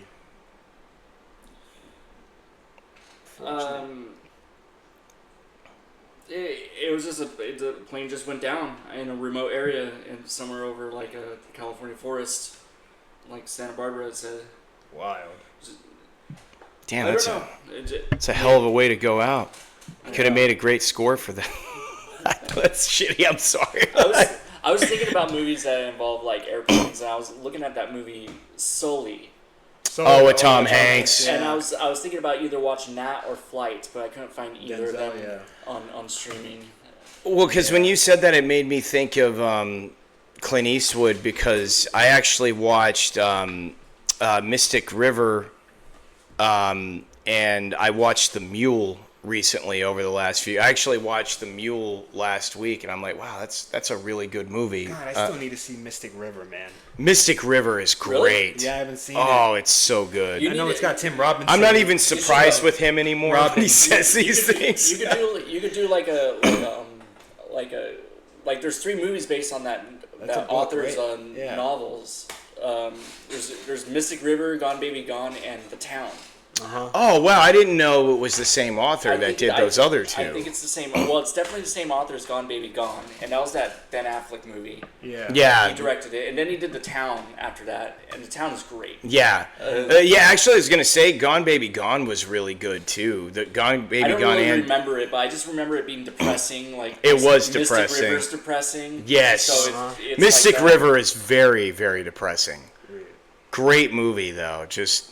It's kind of like one of those movies that I like to watch every once in a while, because it's arguably probably one of Sean Penn's best performances ever. And I also really, really, really loved Tim Robbins' performance in it too. Was really great. Mm-hmm. Like it's got a pretty stacked cast. Like Kevin Bacon's in it, Lawrence Fishburne. Sean Penn's a really good actor. You guys ever seen I Am Sam? Well, it is. Yes. Yeah. The Town is based on a book, but it's not by the same author as those other 2. But it's similar scope, I guess, because of the location in Boston. Mm-hmm. Yeah. Anyway, what were you saying? No, I was telling Sean Penn's a really good actor. Oh, yeah. We were talking about I Am Sam. You can never go full retard. Yes. That is a pretty rough movie, though. But had a little Dakota Fanning in it. Yeah, was it Dakota Fanning, and wasn't it Nicole Kidman? Was it Nicole Kidman? So. Dude, it's been so long. White Orly. What's that other movie with those girls in it? White Orlander or something? I don't know. There's a bunch of melodramatic movies that came out in the early 2000s. Yeah. Hell, the early 90s. Have you guys? I Am Sam is probably one of them. Yeah. Have you guys ever early seen? That's gonna early bug 90s me. Too, like what? Steel Magnolias. Oh yeah, I remember Steel Have you Magnolias. seen The Bodyguard? Oh No, yes, Whitney yeah. Houston. I remember I saw that movie on a flight, man. That was something.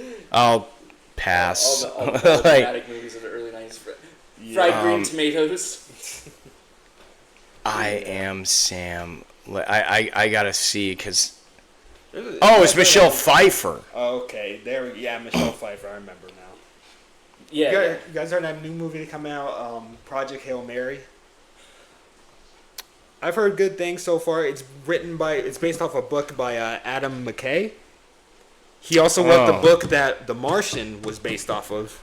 Yes, yes, and it has Ryan Gosling in it. Yeah. Okay, it looks like it could be good. Yeah, I think from what I've heard, it's about a guy like waking up with like amnesia in space or something like that. That's I think I haven't seen the trailer yet, but I know what you're talking I about. want a good space movie. Yeah. Yeah. I want a good space movie. I hear that there's I've been meaning to watch Ad Astra, but I hear mixed things about that. Oh, I love that movie with Brad Pitt and Tommy Lee Jones and Donald Sutherland. It's Yeah, a it has great Brad Pitt. movie. I don't know what it's about. I haven't seen First Man either. That's the other Ryan Gosling movie where he plays Neil Armstrong. Really? Oh no, I haven't seen It's that about one. the first moon landing. There's a lot of space movies. Yeah. There's a lot of space But movies I haven't seen. But I was just thinking about space movies. Like I like Apollo 13 a lot. I haven't seen. Oh, I did too. That's Ron Howard, right? Yeah. I haven't seen it. Great movie. I saw that in the theater when it came out. It's super entertaining. Really? Yeah. If you put it on, you will not get your eyes off of it. It's Yeah. Really, it's a really fun. Another movie to one that watch. was good was Moon. The one with yeah. Sam Rockwell and Kevin Spacey was the voice of the machine, I think. Yeah, there's a twist in the movie you kind of see coming. Yeah, that's true. Okay. But Moon is a good space movie. That's a good topic for the next episode. Twists that you can see coming, because my first one would fucking be Shutter Island. Okay, well let's hold on to that. yeah. Okay, yeah. Let's. Yeah. That one definitely would be a good subject. There's other good space movies out there too. Like underrated one would be 2010, Odyssey 2. Oh yeah. With Was it Roy Scheider? Yeah. Yep. Peter Hyams. Yeah, that's right. Yeah. Peter Hyams directed that. Yeah. There's a lot of good stuff in that movie, and it's pretty close to the novel too. Oh, okay. Yeah. It's a sequel to the novel. Is a sequel 2001 to the Yeah. written at the same. The book was the same time as movie. the movie. The original one in the 1960s. They were making the movie at the same time that they were writing the book. Yeah. So Arthur C. Clarke was writing the book, and Stanley Kubrick's making the movie. So there's differences in the movie. Okay. So now can we completely say that all of Stanley Kubrick's movies were based off of a book? Yeah, I think so. All of them? Yeah. I think the only Almost one all that of them. wasn't was Eyes Wide Shut, right? No, that was based off a book also. Jesus. Okay, so all of his movies are based off books. Yeah. Spartacus? That's based off of something that actually wasn't Well, it's a Spartacus a real- historical thing. Yeah, so- exactly. So I guess it does. I mean, he had a lot to draw from. The Killing's probably not a book. I don't think I so. still haven't seen that one. The Killing is not a book. There's a few That's one Kubrick of his- films I haven't That's one of his seen. best early movies. Yeah. Okay. Paths of Glories is really good. Because when I hear His the black and white movies, basically. Yeah. okay, yeah, because I was gonna say, because when people say The Killing, I always think of the TV series, which was a fantastic TV series, but I always forget that was one of Stanley Kubrick's earlier movies, was called The Killing. Like there's that one. Yeah, I it's hear like about the Lolita masks are too. inspiration for the masks that they use in The Dark Knight. Oh, okay. Yeah, like you could tell that Christopher Nolan went back and was like, "I'm going to use that mask." Yeah, because he said that. I mean, obviously, Christopher Nolan was heavily influenced by Kubrick, but I also remember he said one of the other movies that was a big inspiration for The Dark Knight Rises was that Sidney Lumet movie with Treat Williams, where it was about police Treat corruption. Williams? Yeah, The Treat Biggy Williams. actor? I love Treat Williams. He's not around anymore, no, right? he died. Yeah. That I still haven't seen that. That's like his most famous movie. I think it's called No, that's not the one based off of Michael Crichton book, is it? no, it's the movie that I'm thinking of. Deep Rising. I think it's called The Prince of the City. I think I'm thinking of Sphere. Fuck, why? Yeah, you probably are. Sphere is a Michael Crichton book. Yeah. I'm about to get on my. Oh yeah, that was a good movie too. Good. My sister she's reading Jurassic Park right now. As soon as I'm done reading the Harry Potter books, I'm on to the fourth one now. But yeah, I'm gonna jump on Michael Crichton. That's good. He's really good. Yes. He's known for techno thrillers. There's technology, but it's also like there's something bad that happens, like Jurassic Park, for example. Yeah. Prince. Yeah, it is Prince of the City. It's a Sidney Lumet movie. It's got. That's the one critically acclaimed movie. Yep. With Treat Williams in it. Yep. Yeah. And yep. That's the one movie he made. Well, he was great in Things to Do in Denver When You're Dead too, with Andy Garcia and Christopher. I haven't seen that. Great movie. Fantastic I've seen movie. a whole lot of Andy Garcia stuff. Oh God, he's got a lot of good ones out there. Internal Affairs. I remember Untouchables. Untouchables. Oh, yeah, I've seen the Untouchables. Hero was Godfather great 3, with. No, that's not a particularly good movie. His scenes in Godfather 3 are okay though. Yeah. So we'll give him a pass. Yeah. See there. Yeah, fair enough. But one of my favorites that I think a lot of people forget about is another one that he did in the early '90s called Hero with Dustin Hoffman and Gina Davis. Yeah, where he's like looking for a shoe or something. He accidentally wrecks his one. And he saves all those people. It's such a hilarious movie. He's not even doing it just to do it. He does it by accident. Yeah, and it's great too. Like I still think it's like that's probably in like my top 5 like favorite Dustin Hoffman films. Like he's so great in that movie. Like he cracks me up the entire time. He was like, you know, if you want to get by in this world, just don't talk to anybody. Just mind your own business. And then like he's always doing these heroic things. You still haven't seen The Graduate, huh? Yeah, I haven't. Yeah, like that's one that's definitely one I've always wanted to see, but I've never seen it. It has cringe parts too, but like it's still pretty good. I haven't seen a whole lot of Dustin Hoffman movies, to be honest. Really? Sleepers is great. Hook. Outbreak.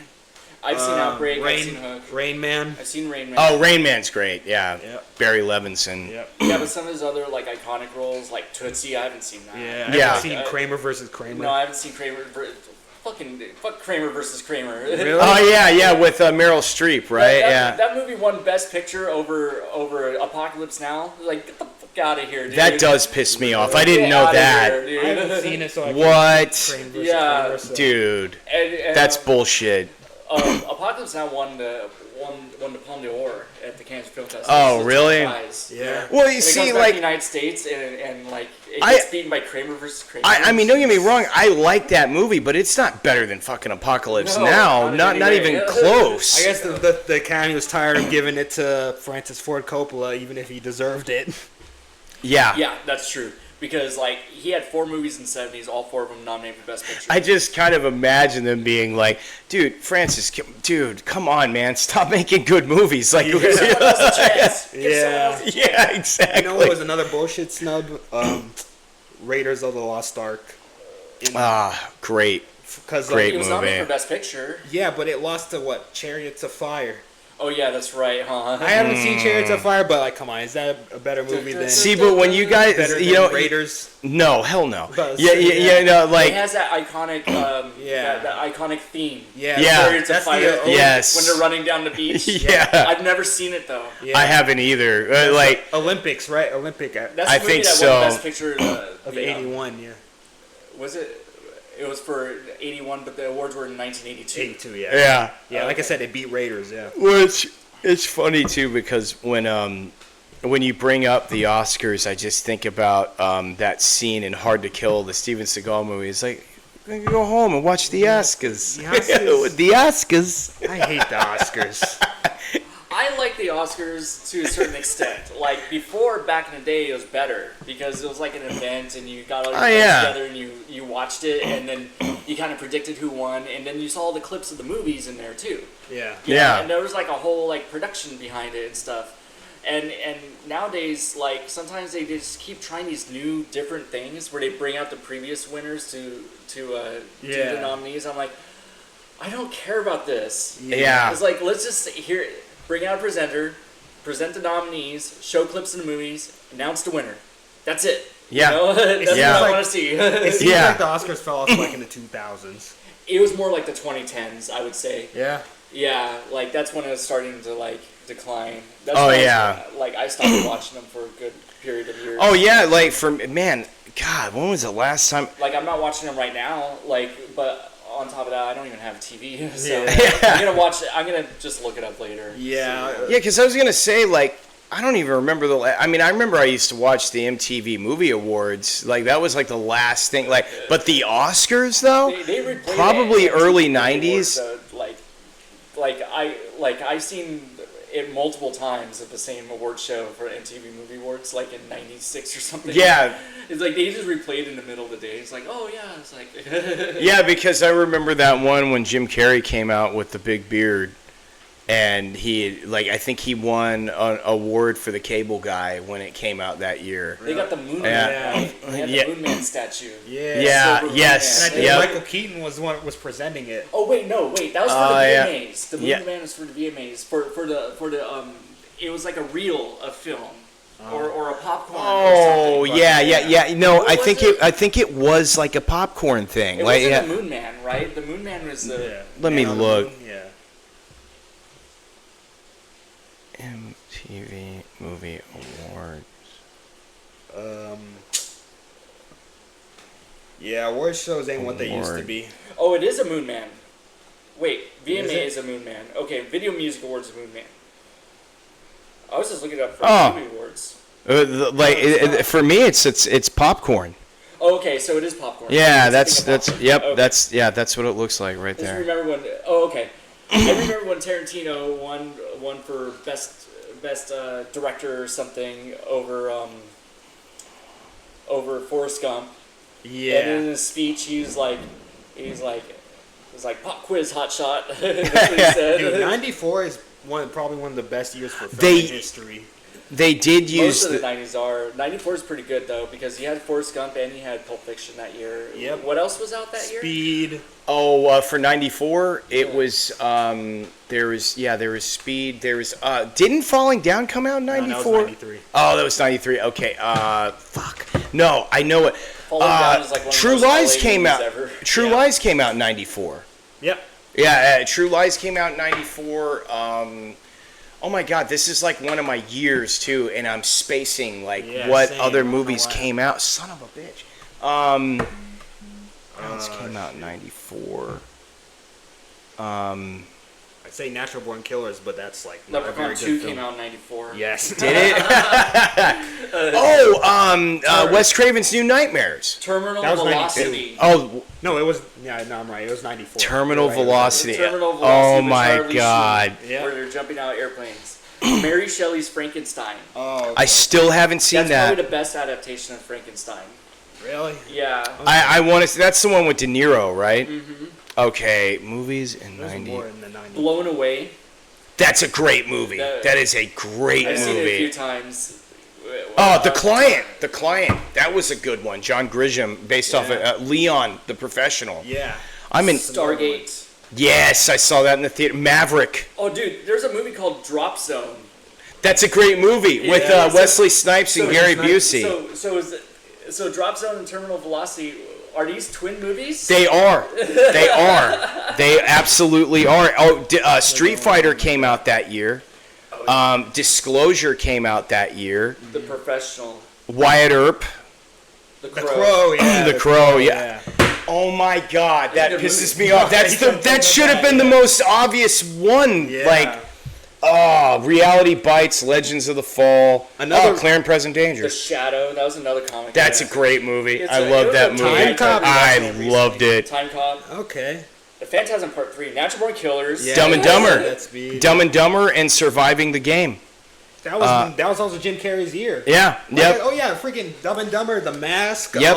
Interview with the Ventura. Vampire. The Specialist. Yeah. Interview with the Vampire. Clear and Present Danger. I saw that in the The Ref. In the Mouth of Madness. Yeah. Yes. Yep. Oh, It's Pat, the movie. Oh, Have you guys seen that? No. No. It is freaking hilarious. The I don't Last know why. Seduction. It's so goofy, stupid, but it's funny. I don't know why it is. The Last Seduction. The Getaway. The remake of The Getaway, which Oh, yeah. I enjoyed that. With honors. Oh my God, I haven't seen that in forever. With Joe Pesci and Brendan The Fraser. Mask. I love that. Getting Even with Dad with Macaulay Culkin. Oh, check this out. One of the greatest movies of all And time. Ted Danson. Are you ready for this? What? One of the greatest movies of all time, On Deadly Ground with Steven Seagal. Oh yeah. that was when Steven Seagal's career was starting. It was starting to. It was starting to. Like, because I don't care what anybody says. I love The Glimmer, man. Damn it. Like, I had fun with that one. I really like Out for Justice. I do too. That's a great one. That's a movie. That's my favorite. My dad showed me that movie, man. Now That's a tough one for me. Like, if I had to pick. Anybody seen Richie? Yeah, where's Richie? He takes the pool ball and he puts it in a bandana or something, right? Oh. Yeah, something like that. Yeah. And he rolls it up and he's hitting these guys in the mouth. Clerks you knocked came my out teeth out that year. Clerks came out that year. Oh yeah. Shawshank. Oh my God. Yeah, Shawshank. I can't believe it took us so long to mention Dude, that. this is. What the hell? I'm so upset with myself right now. Probably the best year in the 90s. Dude, 94 was stacked, man. 84. Drop Zone was one of those ones that was very underrated for that really year. good, too. That's great too. Yeah. That was really based close off to a the Michael book. Crichton It's another book, Michael isn't Crichton. it? You Yeah. should read that book too. I will. Because that book is super entertaining. I gave that book to my mom for Christmas 2 years ago. She's like, I hate that woman in this book. He's like, but I could not put it down. Cops and Robertsons. Yeah. That's a But what was I memorable saying? one. But I was saying 84. It was another great year. Yes. 1984. Oh yeah, Ghostbusters. The Nightmare first on Elm Terminator, Street. Nightmare on Elm Street. Yeah. Temple of Doom. Oh, dude. Yeah. Easily. Oh, Blank Man came out in '94. Great movie. Once Upon a Time in America. The Killing Fields came out in '84 as well. I don't know if you've ever seen Oh that. wow, with Sam Waterston, right? Yeah, that's one of those Best Picture nominees that are like, that's really good. That's what, like, one Damn. of those ones that should have won. I did not know that came out in '94. Firestarter.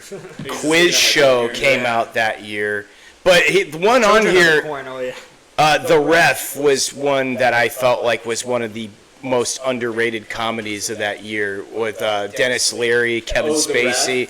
Yeah, 94? Yeah, I've that's seen a The Ref great few movie. times. It's really good. That's one of those. It's an underrated Christmas movie. Yeah, it really is. It's really just.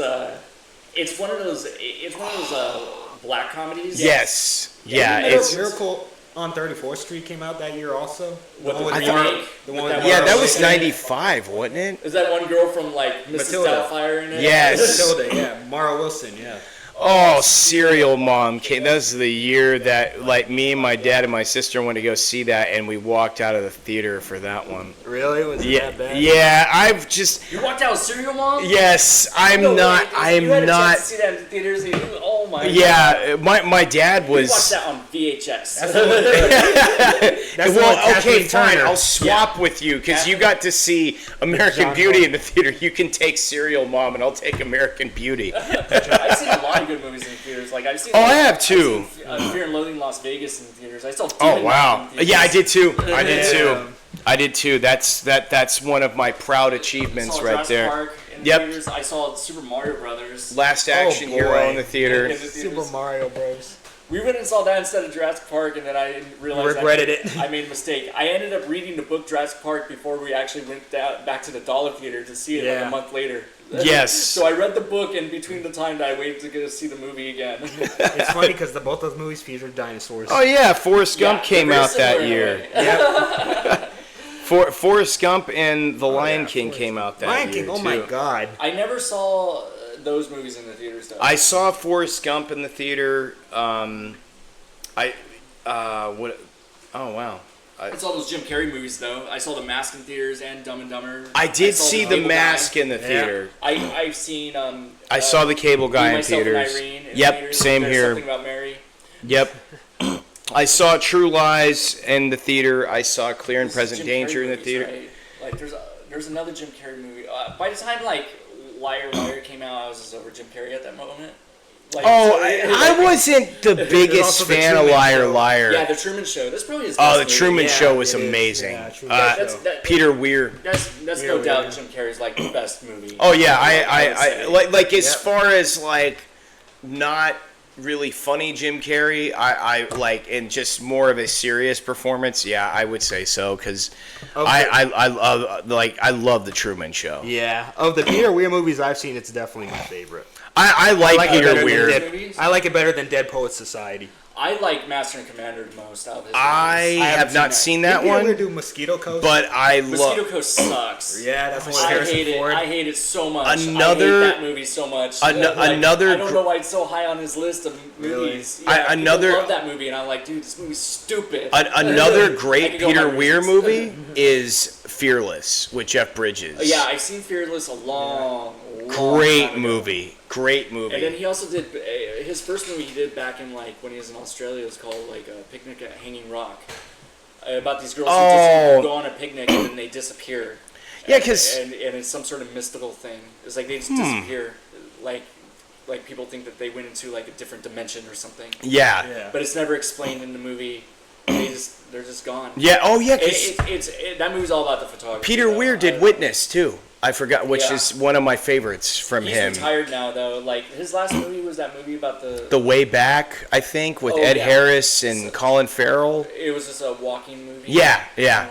I watched that once. I don't know. I didn't dislike it, but I don't know. But I never had much of a... I think it's like one of those movies that I watched once and I'm like, that was pretty good, but I don't know if I want to go back and rewatch it. I really love Master and Commander. There's two different ways I gotta see that. There's two different ways to watch it though. You could find a full frame DVD, which I'm gonna seek out eventually. Yeah. Because you get a different camera negative and it's done in 4:3 aspect ratio. So I want to see the movie presented like that. But like seeing the regular widescreen version is okay too. But like I just want to see like what the photography is because there are differences in the movie. So I want to seek that out. But yeah, there's plenty of directors I gotta catch up on, man. What, Peter Weir? Yeah. Peter Weir? And he's okay. He's a solid director. Yeah, he hasn't really made like a super horrible movie except for Mosquito Coast. Fuck that movie.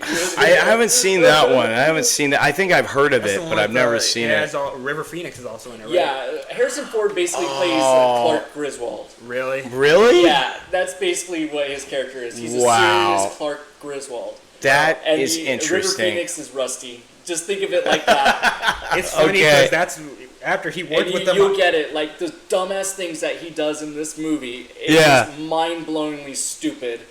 I cannot believe what he's doing is like he thinks is a good idea. It's funny. After like Harrison Ford worked with River Phoenix on that. He recommended River Phoenix to play young Indy in. That's right. Yeah. Yeah, yep. River Phoenix definitely had a career ahead of him. Yeah. Oh, for sure. He was hanging around in the wrong spots. Yeah. Oh, yeah, definitely. Jonathan Brandis. Yeah. What did he die of? He offed himself. Yeah. Oh, okay. He suicide. Yeah, it was. Yeah. When you said that, it made me think of the 1-800 suicide song in Demon Knight. We don't want to get this video flagged. Oh shit! Gravediggers, it's Gravediggers. So I'm probably. Anyway, so River Phoenix. This is horrible. What happened to him? He was on the rise too, because he just did My Own Private Idaho with. I heard of that one. He did that with Keanu Reeves. Yeah. It was a Gus Van Sant movie. Yeah, him and Keanu were really close. Yeah, they were. Speaking of Keanu, Joe Blow just did a video on, I think is such a great movie from the late 80s, River's Edge, with Keanu Reeves, Dennis Hopper, Leo Rossi, the guy that's in, you'd know him from Halloween 2. He's the guy, Bud, that's one of the paramedics in the movie. He's like, I'm telling you, you got to listen to you, old Bud. You know, like, where are you going, college boy? Like, he plays Keanu Reeves' stepdad in the movie. It's a great movie. Oh, Crispin Glover's in it, too. Oh, that weirdo. Yeah. He's something else, man. Yeah. I saw a story about him just recently. He was in the news recently. Yeah, something about getting beat up by his own wife or something. Well, at least he's accusing her. Like, he was being abusive to her or something. Really? I heard it was the other way around. Is that what it was? Yeah.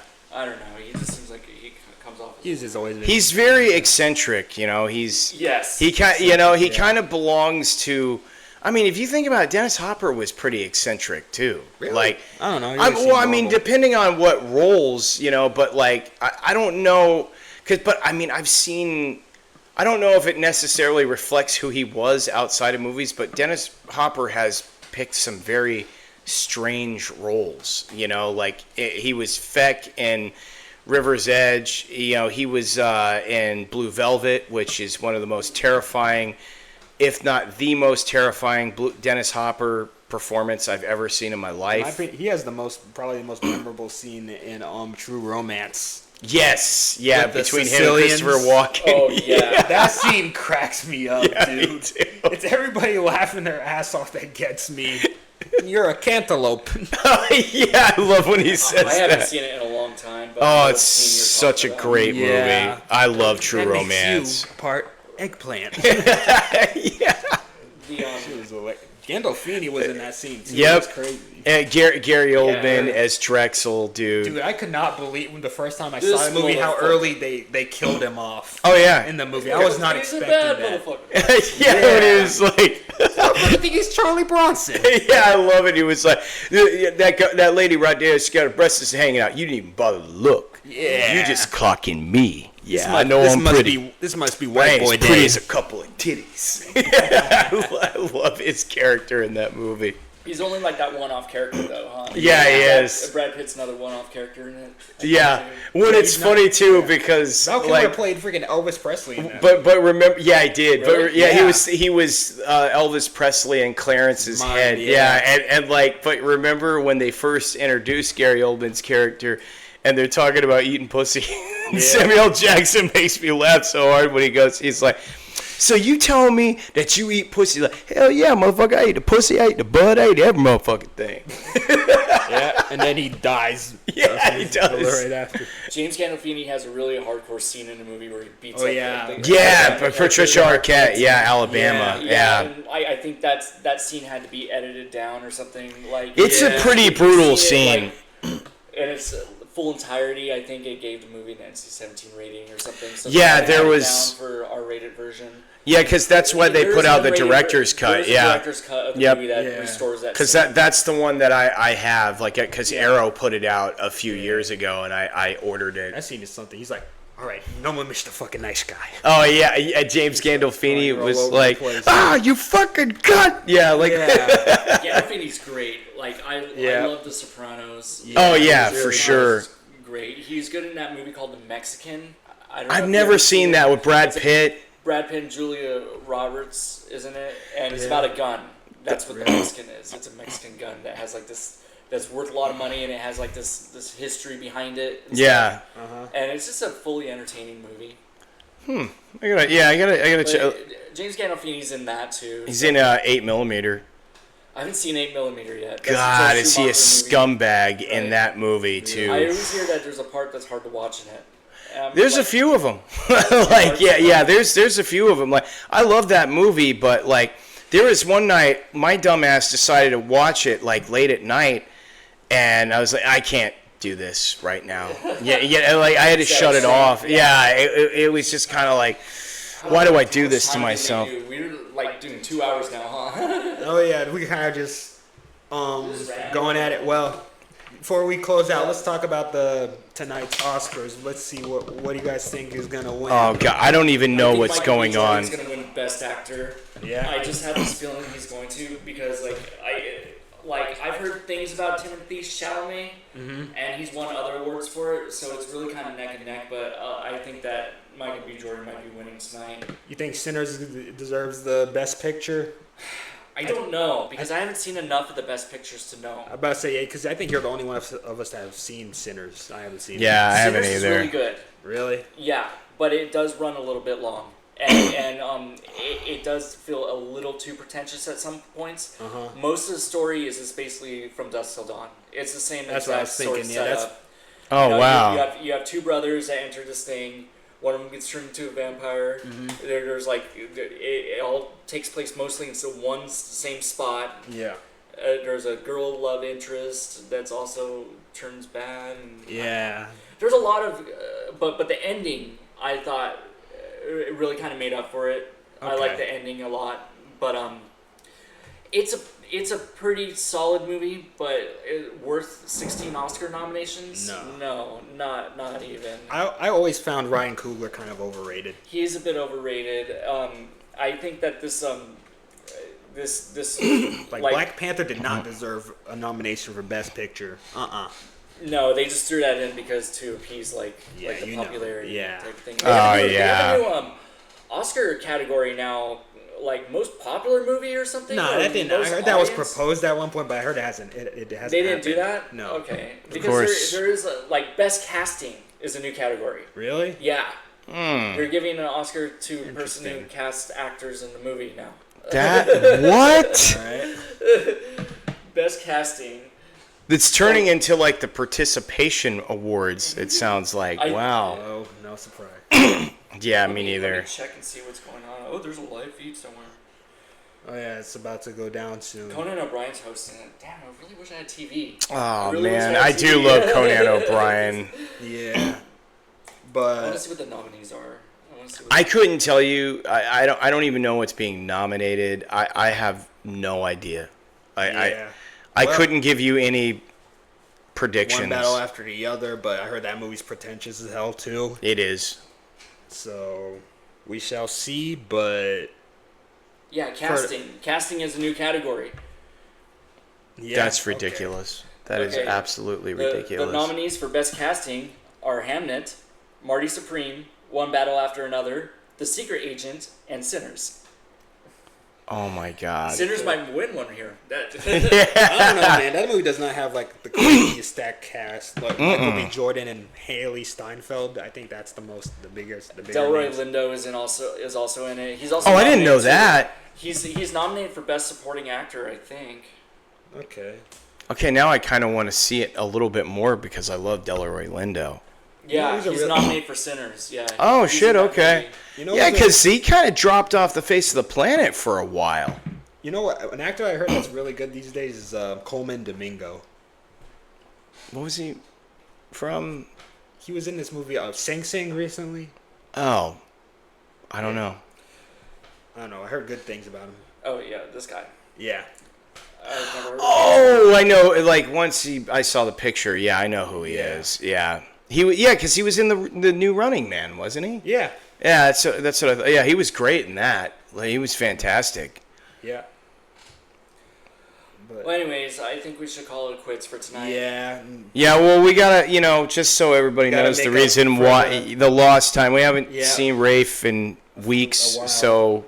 And we just kind of go on rants sometimes. Yeah. Yeah. I'm sure it was fun, so thank you. Yeah, we'll be back next episode. We'll talk about what happened during this year's Oscars, what got won, what got snubbed in. Yeah. Yeah, the next episode will be a little bit more structured. For sure. That's what we always say. Yeah. Well, see ya.